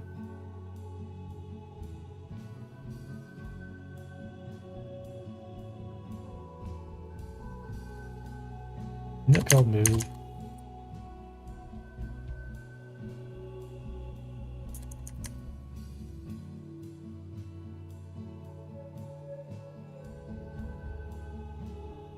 What? I want to jump the physics process. Physics process delta does move. If in gravity. So this in gravity check. I still have a bool to define it. But we're actually, yeah, all I have to do is say in gravity is actually just going to be the gravity area, not being null. What's that? I need encouragement and positive reinforcement, Rav. You'll be okay.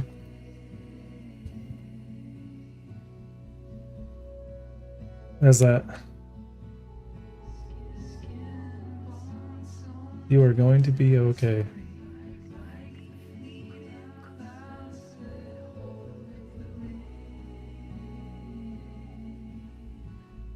Where is there in gravity here?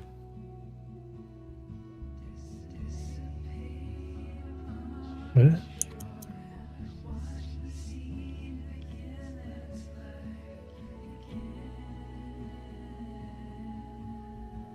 Yeah, there is an in gravity. And then this just needs to be gravity area, not be null. And then I guess we can actually remove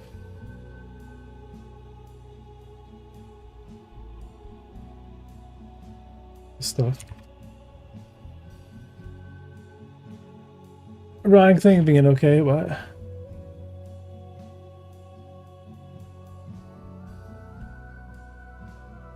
I'm gonna give it a go again now.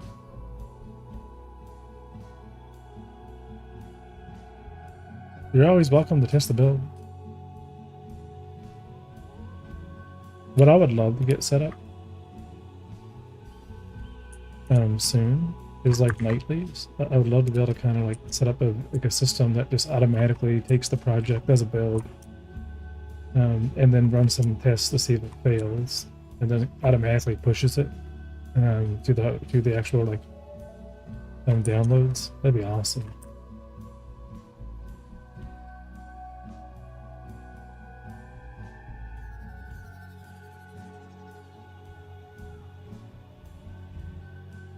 I gotta fix that issue, man.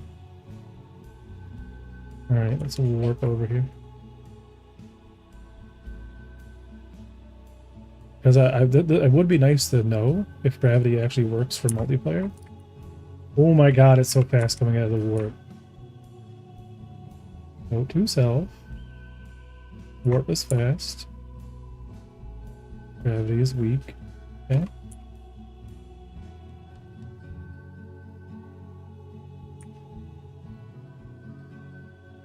Yeah, this works fine. Listening to you explain my brain spew out another gameplay idea for me, hopefully. Don't go giving me ideas. My scope is already crazy enough.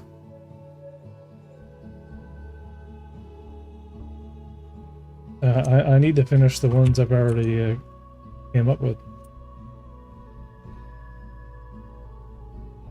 Although we are adding fishing, so I mean... You gotta add fishing. Yeah, I gotta figure out why the remote transform's not working. Said Chris Roberts never. Look. It's multiplayer on a planet side. Yeah, that little like we're not anchoring correctly.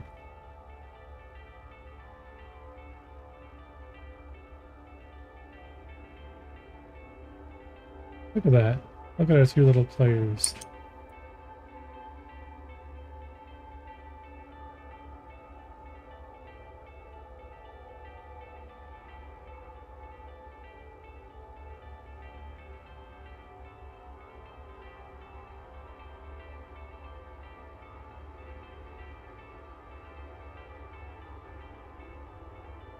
Hey, I'm not getting cache errors now. What? Why am I not getting cache errors? On my projectiles. I didn't do anything to fix it. And they're working perfect. Sometimes things just work. Cool. Okay, that's exciting. So we have multiplayer and planets. No, no, no. I would want to play it, but I don't want to make it. Oh, okay, I got you.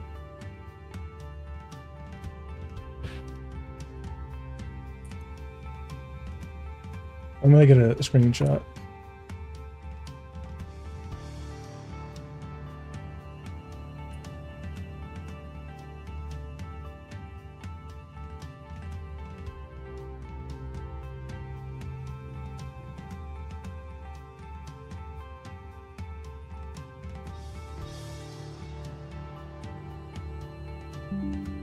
I'll throw it on Twitter. I either just start like posting shit all the time.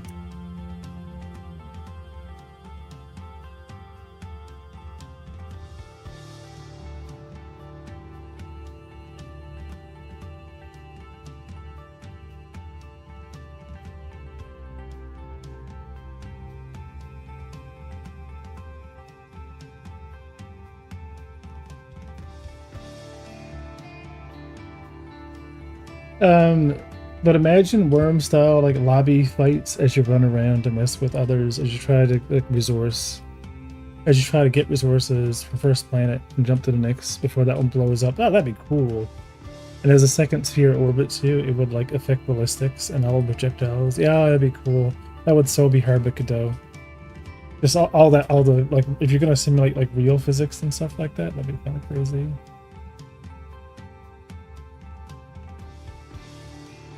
Yeah, like I've been slowly posting. You know, I made this little video today of the. It wouldn't be real, yeah. On my Patreon updates, hopefully they're. I don't know. We gotta find a way, man, to get things moving. So I'm gonna say that works.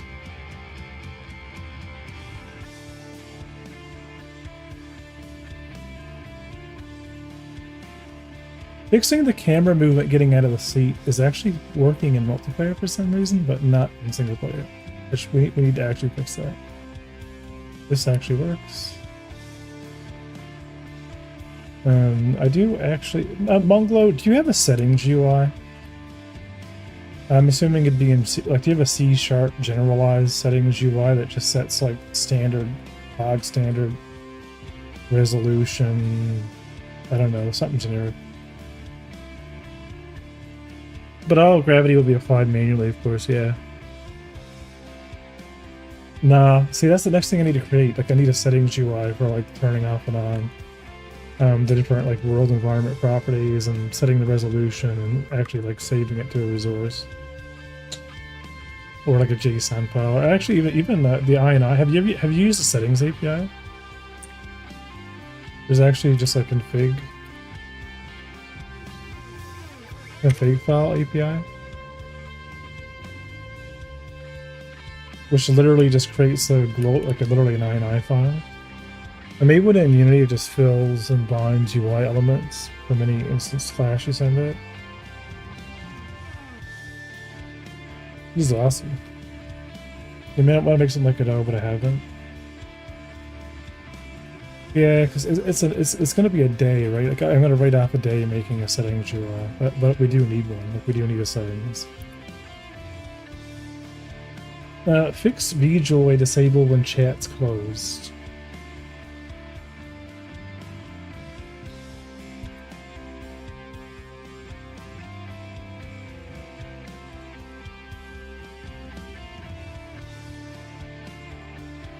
Zone system. I'm gonna backlog the zone system stuff.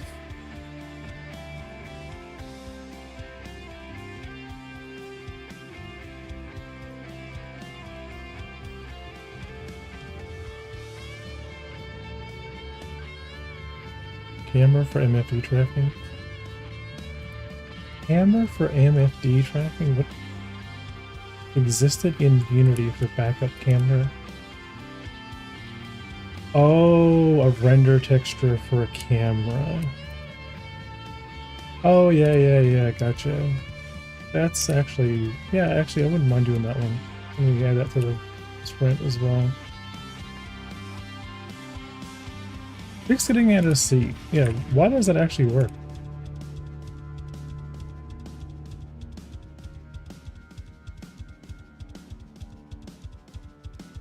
Like, in multiplayer,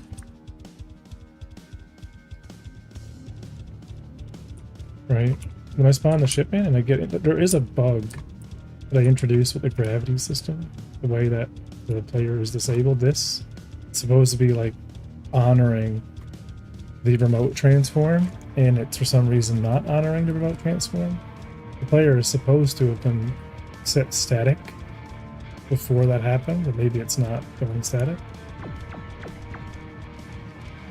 But when I get out of the seat in multiplayer, it's always perfect.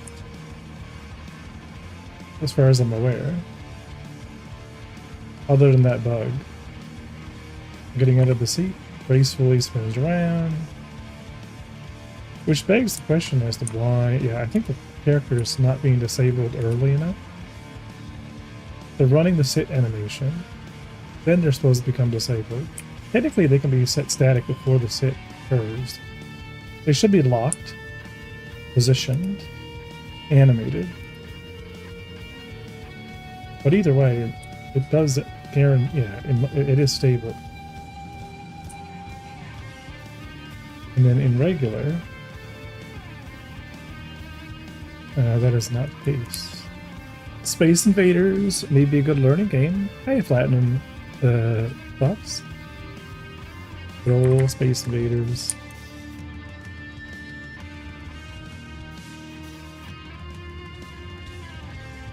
Yeah, let's see what the behavior is now.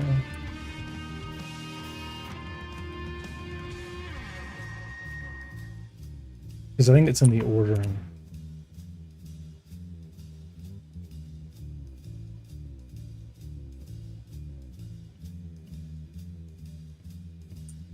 Yeah, it's not being positioned where the base should be after the end of the animation. Saw a riff on it on stream. Distant Space IIRC. Distant Space IIRC. What's that?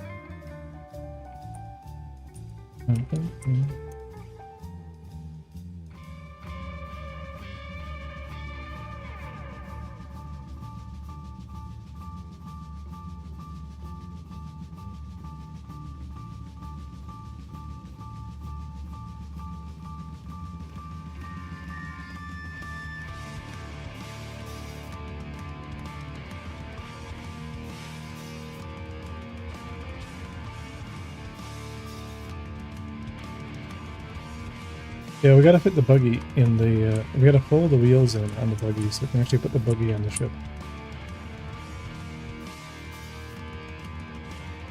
Distant Space. What is Distant Space?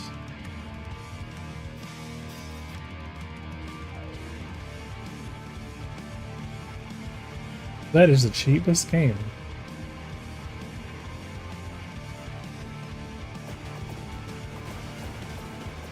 At present, an arcade game from the Cosmic Flights of the arcade in the 80s. It's a game where you can control a spaceship, destroy extraterrestrials.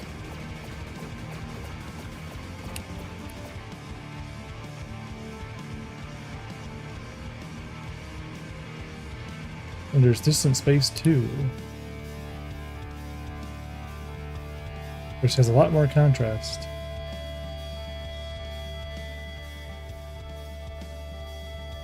It looks like small studios. Looks like a small studio making a small game. It was free, but for $3 it ain't bad. Man, we should make a 2D, like a small 2D space game in the game. Like a game within the game. And like pay out so much money, like almost like a casino-y type thing, where like the game would just like award the player with the highest score. You know what I mean? Some credits. It'd be kind of cool.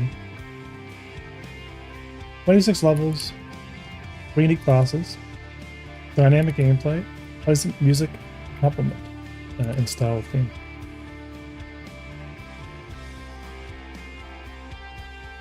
$18 hours, that's not bad.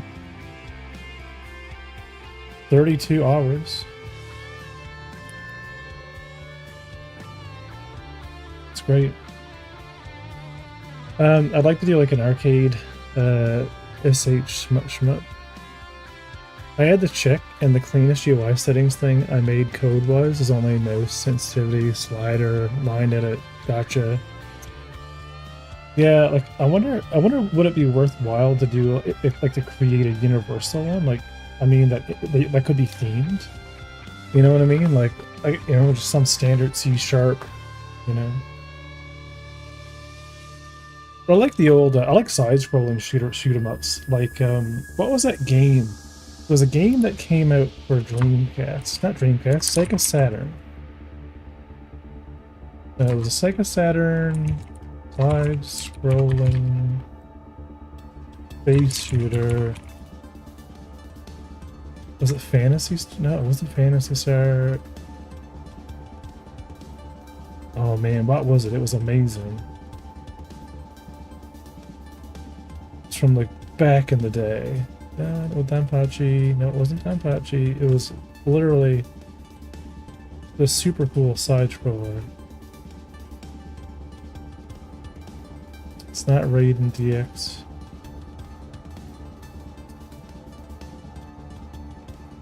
R-Type Delta, maybe? Maybe it was R-Type Delta? God, it's so long ago. I remember seeing it in a newspaper back before I had a Sega Saturn.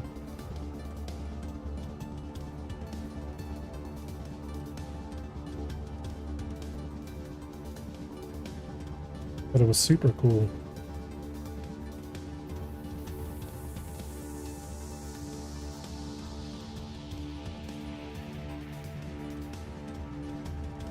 I remember it being like 3D, but obviously side-scroller. Darius Gaiden. Oh, that could be it. Hang on. Darius.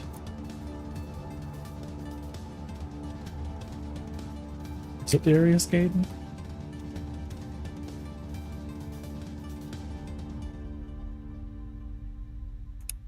Maybe it was.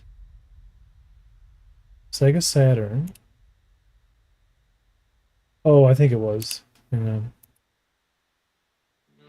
Because it was like more of a successor. Like, I love Scrambled Valkyrie. Remember Scrambled Valkyrie for Sega Super Nintendo? Like, this is one of my favorite Macross games. Super awesome game as well.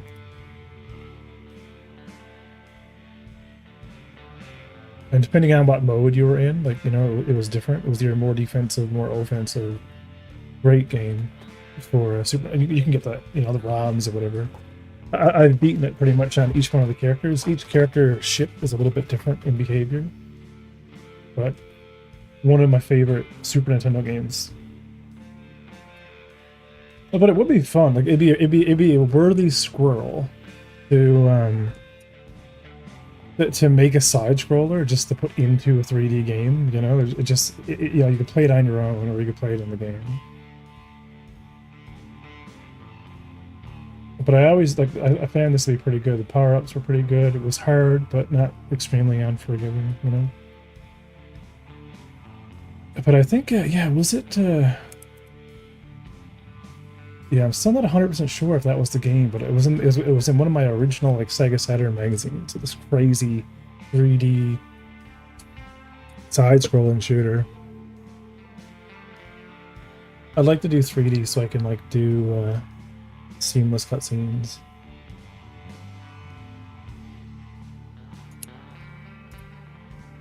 So we're definitely being janked. So what are we doing in multiplayer that makes that a thing? So it has to do with the ship station code when we're clearing the player.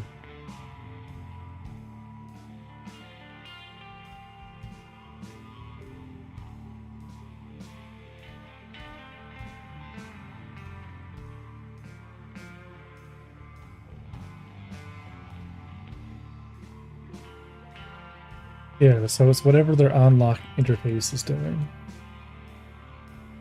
Because this is all working fine. We're setting our camera. Technically, all of this now can become the same code and just not worry about that. We're no longer parenting the player to the seat.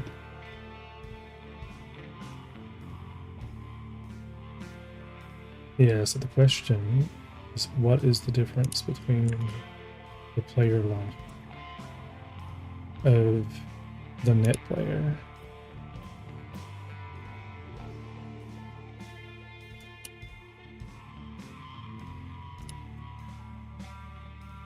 In comparison. Why is search no longer working? I don't understand. I'm literally typing in unlock. Doesn't work. Oh, because it's case sensitive. Oh well, that was far. That was too far for me to talk. Oh, to Tagak. What's that? Oh, hang on. I like to do that. Man, to think a multiple car crash police chase isn't in the news. Did that happen just close to you?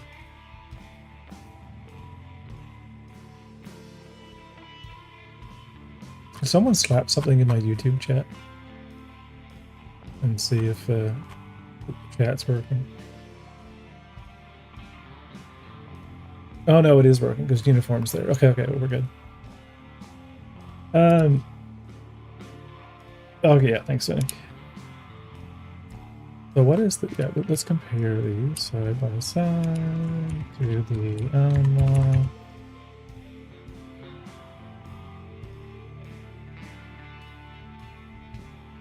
And we're unlocking them. Reading spouse. I don't think anymore we're doing any of the collision layer shit.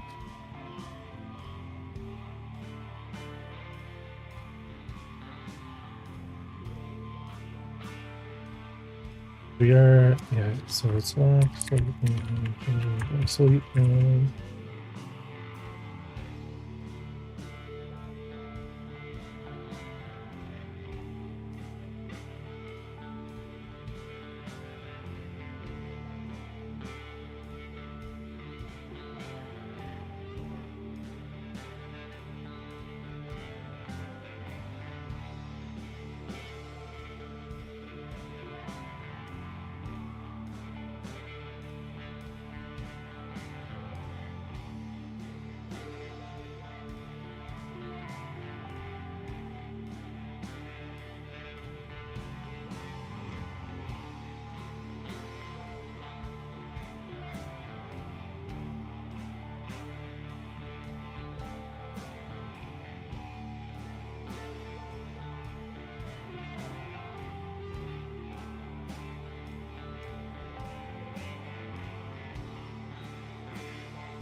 Okay, that does fix the issue.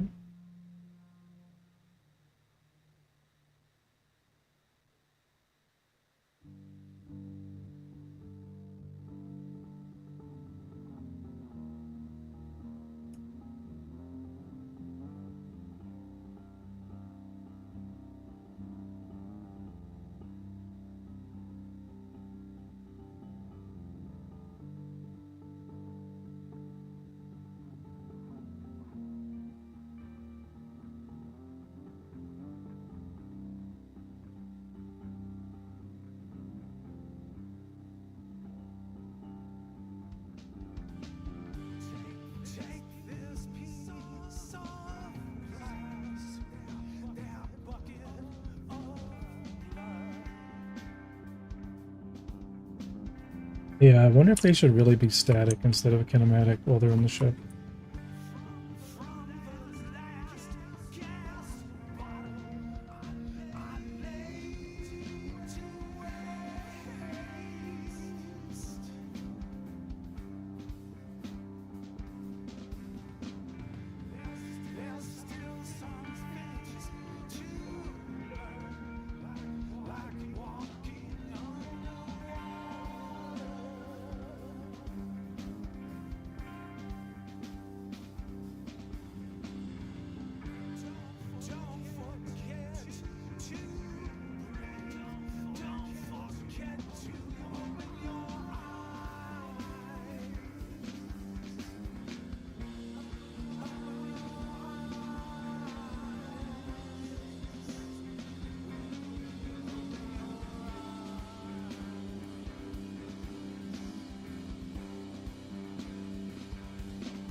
Yeah, we should be locked before we sit and do the animations.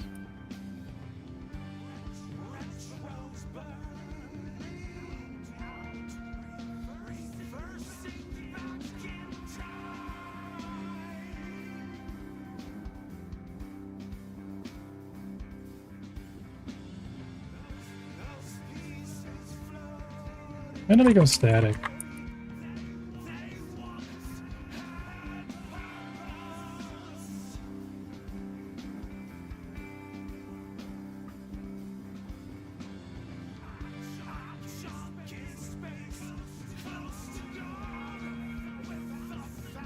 And freeze them first.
Yeah, because I should be froze, but I click it so weird.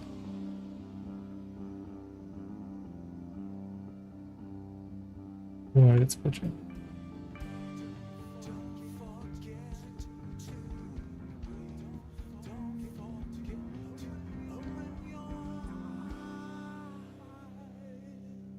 Either way, I'm okay with that. It fixes the issue.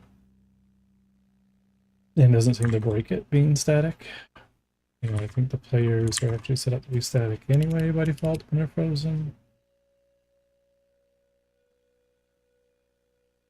Like the only reason they were set to be that way was I wanted to try to figure out if they were in a kinematic mode, if they would like not trigger an area, enter and exit whenever they were disabled, but I don't think it matters.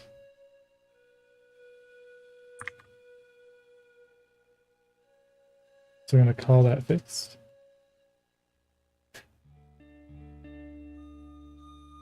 So it's funny, we have one bug fixed, but the other bug is not. Alerting follow camera would be nice.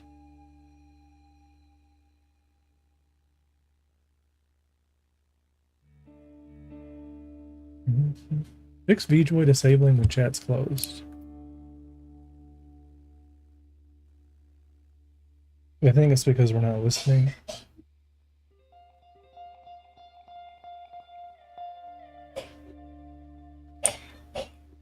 So if we're in a ship in multiplayer,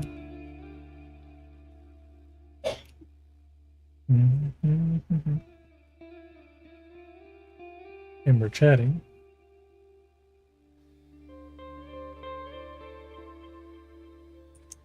so we jump in the ship.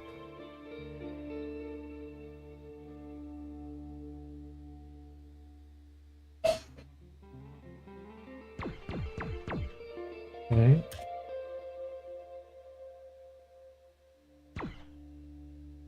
Is it because escape closes the VJoy?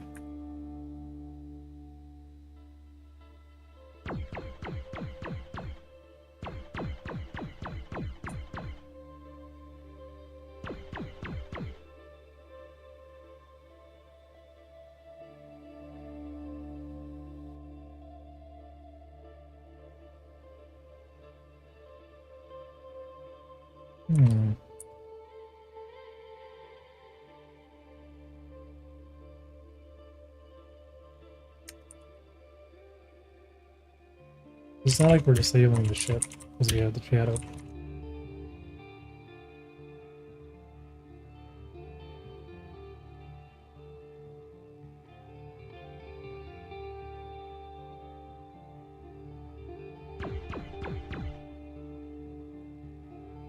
So when I hit escape, what does that cancel the VJoy? What does escape even do that?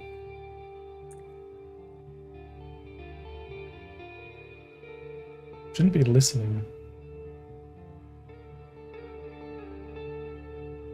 Right, other than if we're enabled. Cancel toggles the VJoy. Oh. And we're not ever, yeah, we're only turning it off when we get out of the seat. We're no longer doing that.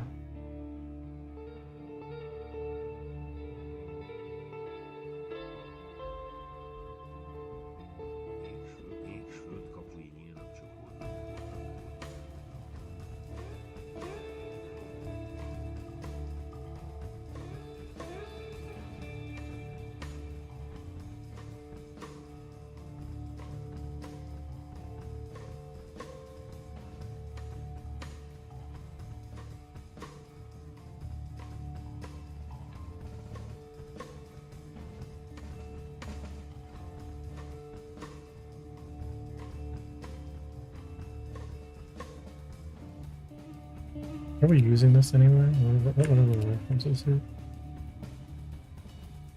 Nowhere.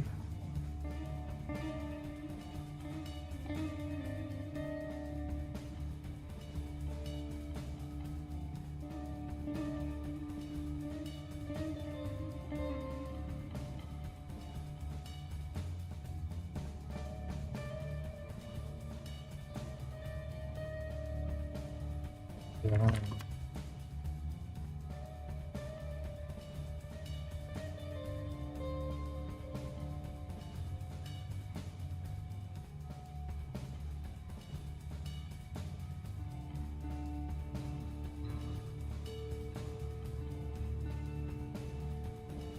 Okay, let's make sure this works. Because I don't want chat to be disabled, or I don't want the view joy to be disabled because we're in chat. Not really going to get much testing then if that's the case.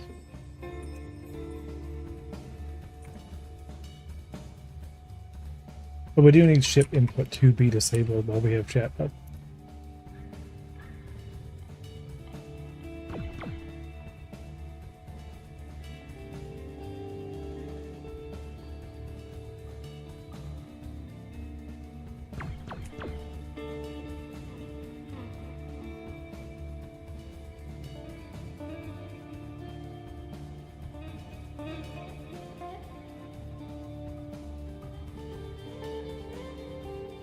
Wait, what?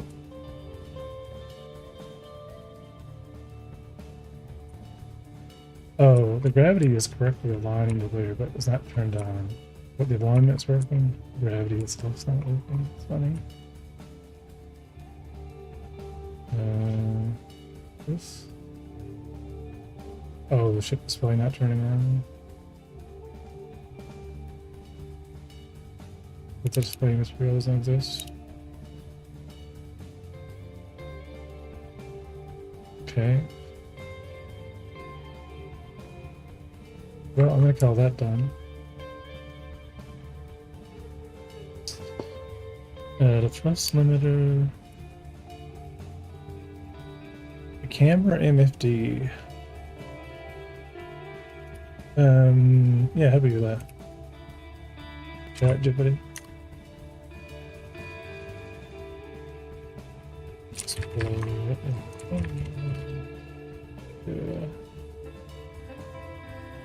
Extra. Pretty sure it's the same way, but we need, I think we need another sub viewport.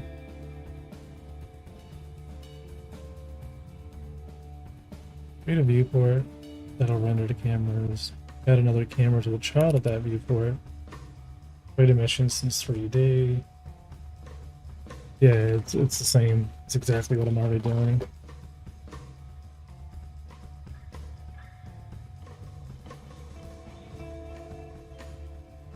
But we need a secondary camera. And then we're gonna need to make sure that when we're getting our camera, that it's something different.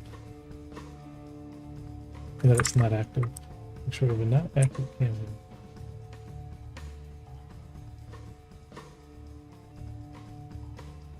So let's, as a test.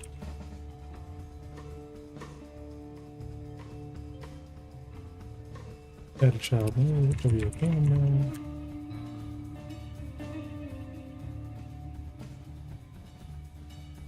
And it can be looking at a dom.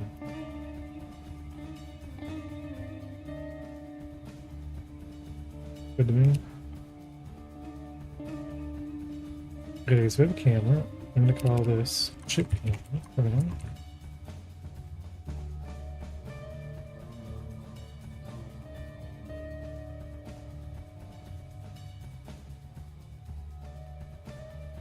Put a sub viewport.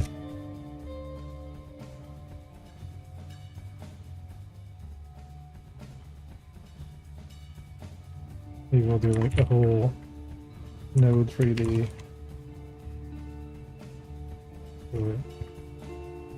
Node 3D.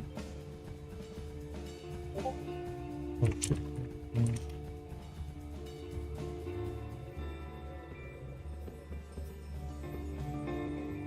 Sub viewport with a camera. Sub viewport's doing its thing.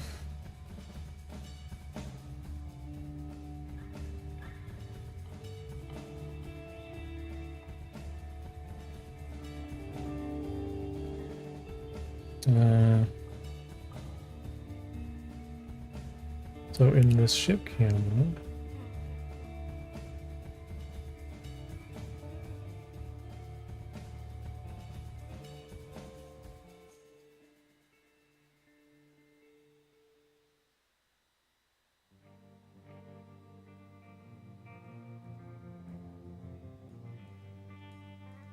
get the field blur.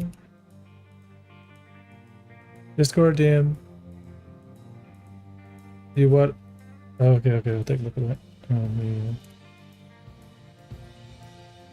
the second screen.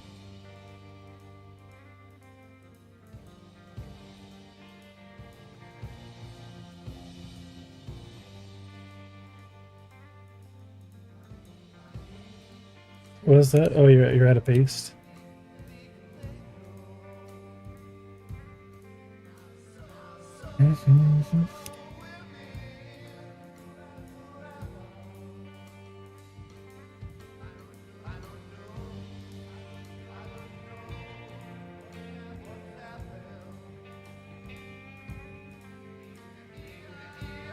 Oh, yeah. I gotta learn how to do these compositor effects.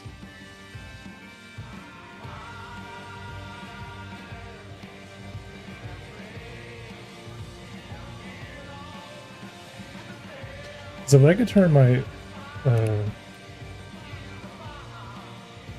where's nucleus?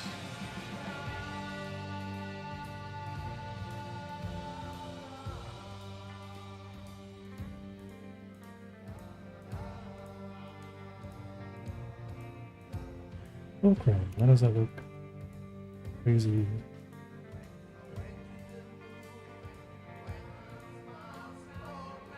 So I want the far plane to only be 100.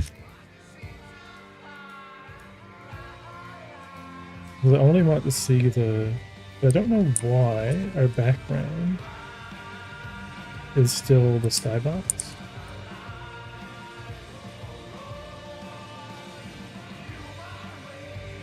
Clear always.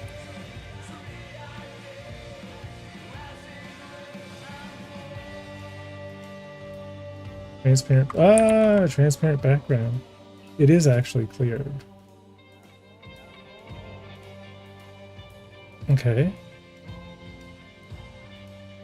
Cool. So we have a camera pointing to a ship or anything that's within the goal distance. 512 by 512. We're gonna add a plane around mesh distance 30. Put a quad on it.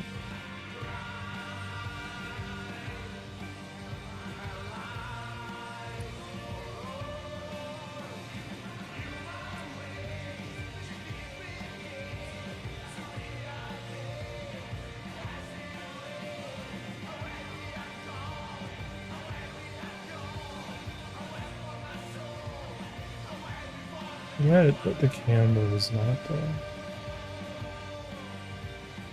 even though it's in the viewport, it's staying like anchored.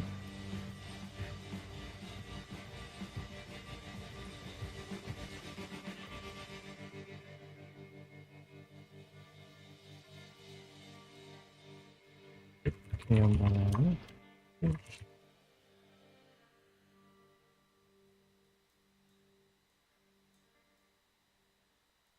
Blue standard. Local to scene. Albedo. New viewport texture.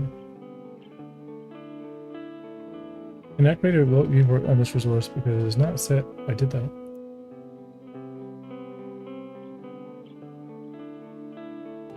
Please switch the local to scene property.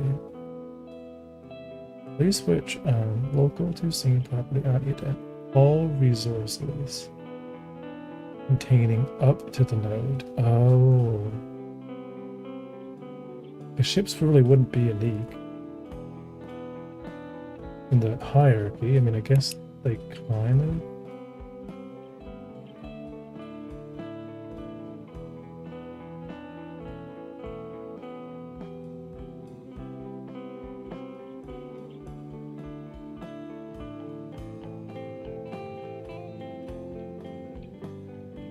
I mean, the ship will be local to scene.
Hey, that just works, TM.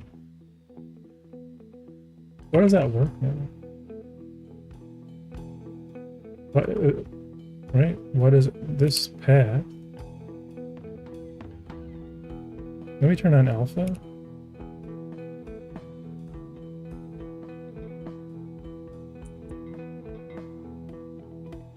Wait, what?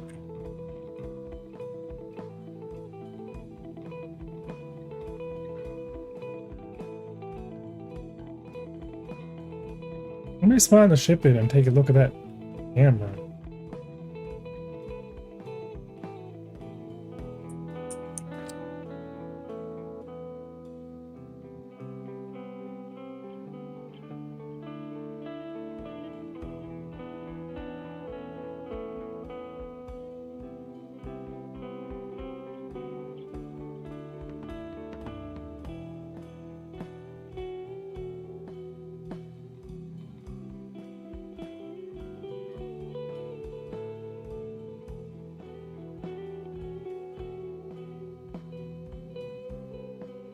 Let's see it.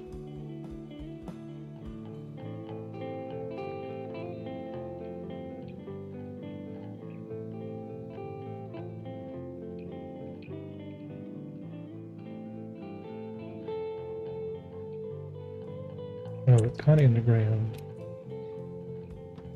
I'm gonna stick it right there. Right, this is all set up. This is all local to Steam. This is our camera settings. There's our viewport.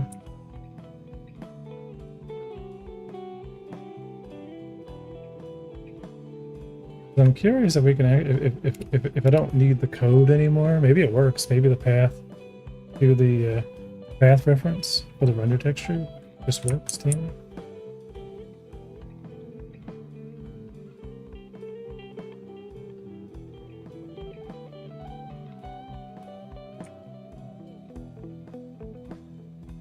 I don't see it.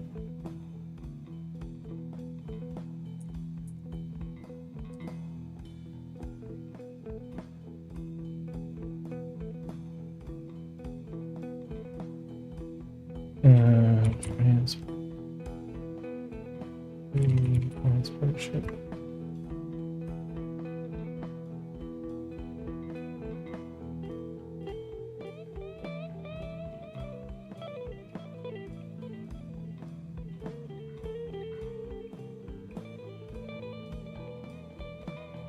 Weird.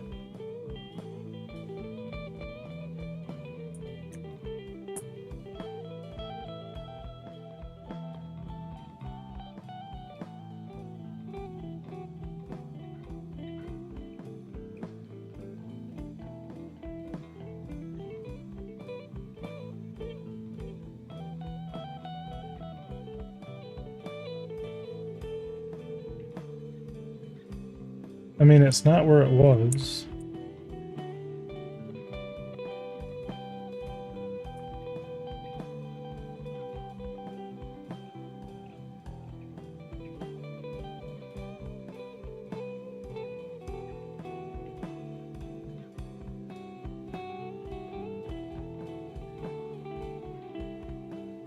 And it's not facing backwards.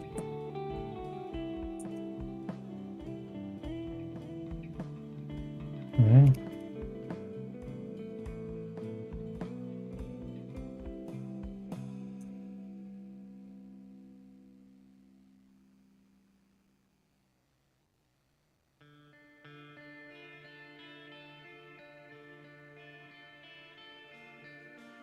Maybe it is giving me an error. Yeah, it totally is.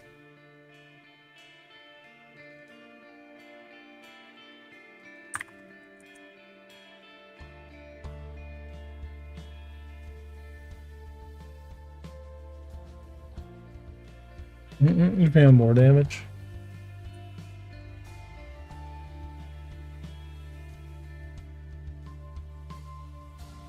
Yeah, it could be because it's really dark.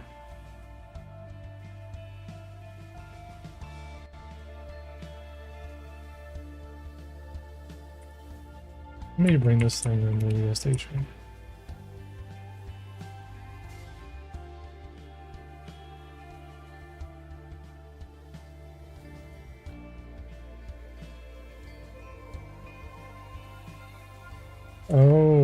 Sorry, we're not banging into that. Why?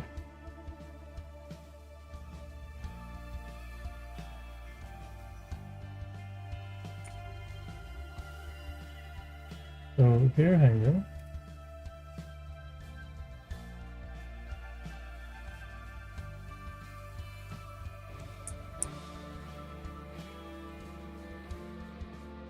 Landing pad, collision shape. Where is the static body?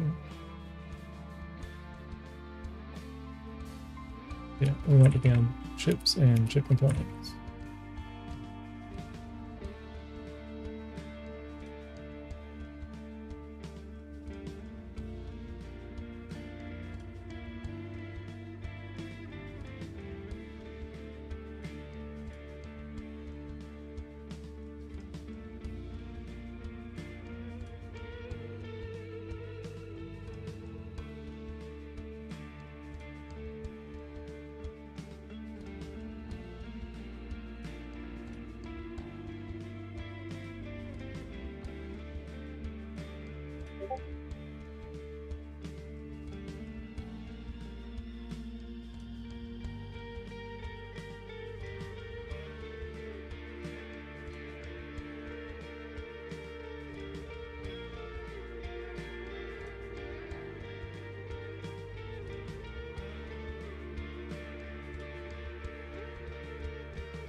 Hey, friend request. I wonder if they're an artist.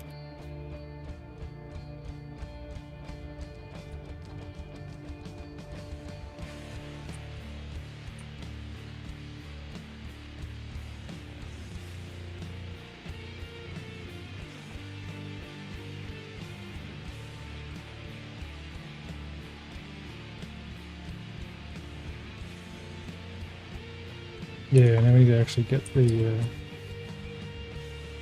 arm working again.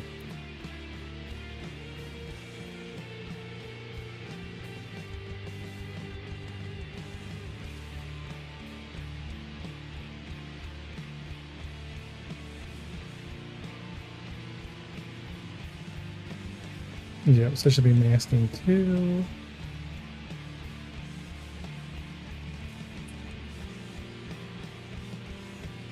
I mean, the ship arm can actually go on too.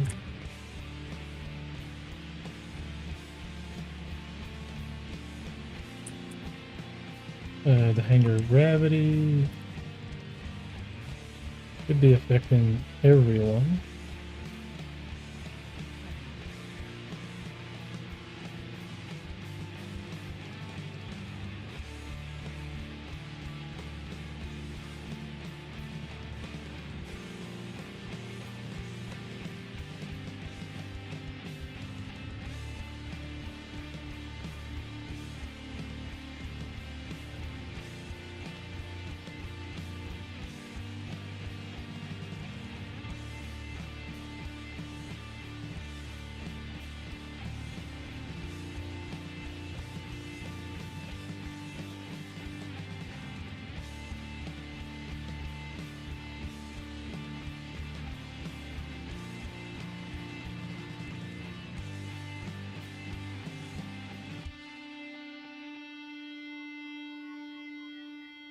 Still doing the flip around.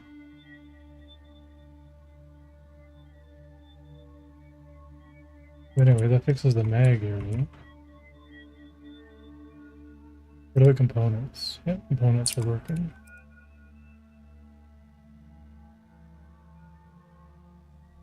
Pretty cool.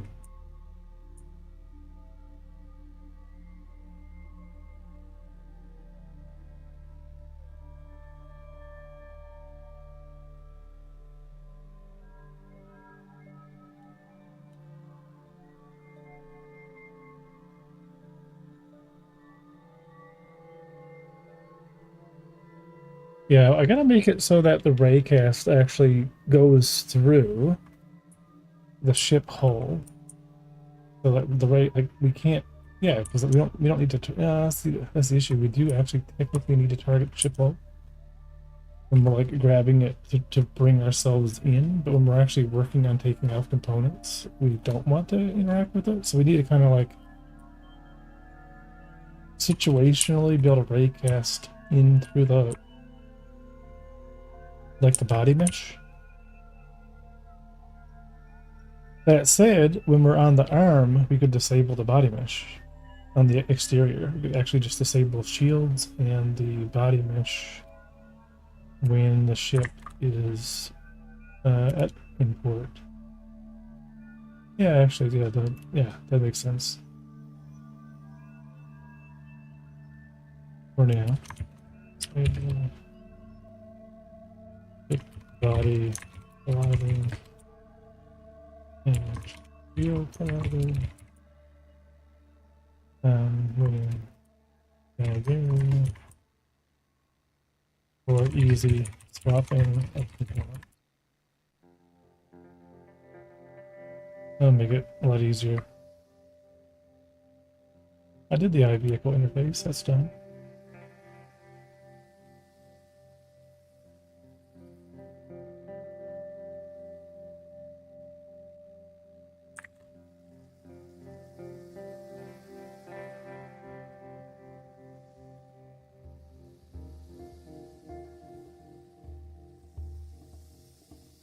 Let's see. Let's check something out. So chat, Ditto, raycast, 3D, 3D, object.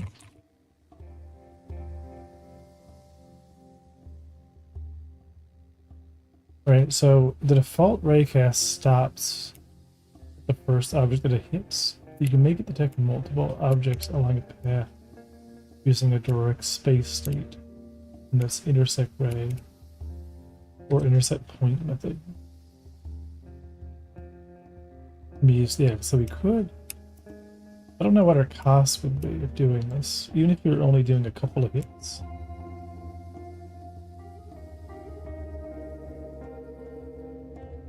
Right, I guess it depends on the length of the raycast. It'd be really nice for the interactor to be able to penetrate. You know, given that it's going to be doing that, like, especially if we're using it for other things, but I don't know what the cost would be. Ugh, especially if we're getting back in the dictionary.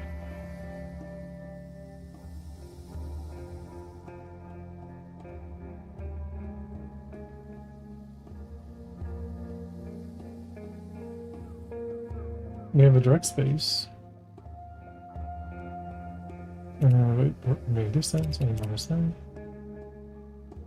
Ellipson, small value offset.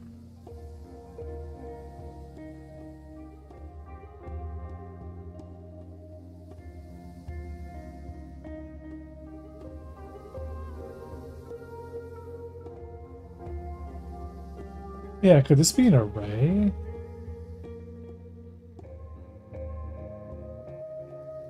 Instead? I can't see why not.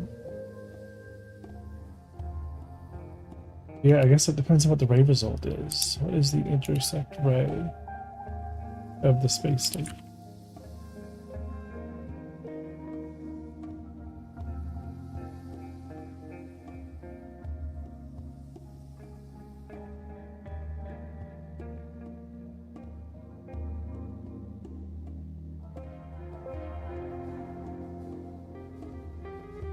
Yeah, I wonder how heavy that would be. Like, would that actually be an issue? You know what I mean? Is it worth the cost of being able to intersect with anything in front of the player interactor up to a certain depth? Because it'd certainly be useful, especially when we're sorting things. Like, I want to hit this button that's in front of me, and I'm aiming at the button, but for some reason, like, I don't know, there's something in front of it that's like, you know, that I don't really care about, but needs to exist.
Yeah, I think I might actually refactor the interactor to do it manually. I wonder if we can compare them. So I would like to redo the interactor to only use the ray origin of the screen. And it doesn't need a reference, or doesn't need a raycast node, but I don't know if it would be quicker.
Yeah, I think that's worth doing too.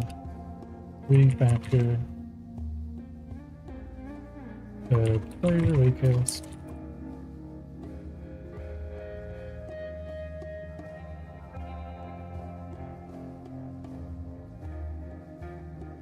And so we have a depth of interactions. That would help us deal with weird edge cases where something is inside something and we still want to know that if we're interacting with it or not, or if we're still looking at it. Anyway, I think that's where I'm going to leave it for now. Back to work tomorrow. We got a lot of things kind of like fixed up. And things are kind of moving along. I'm liking my, yeah, I'm starting to like the settings. We got to do some writing. We gotta figure out exactly what commodities, you know, are gonna make it into the final build. We need 8 of them. 8 unique boxes.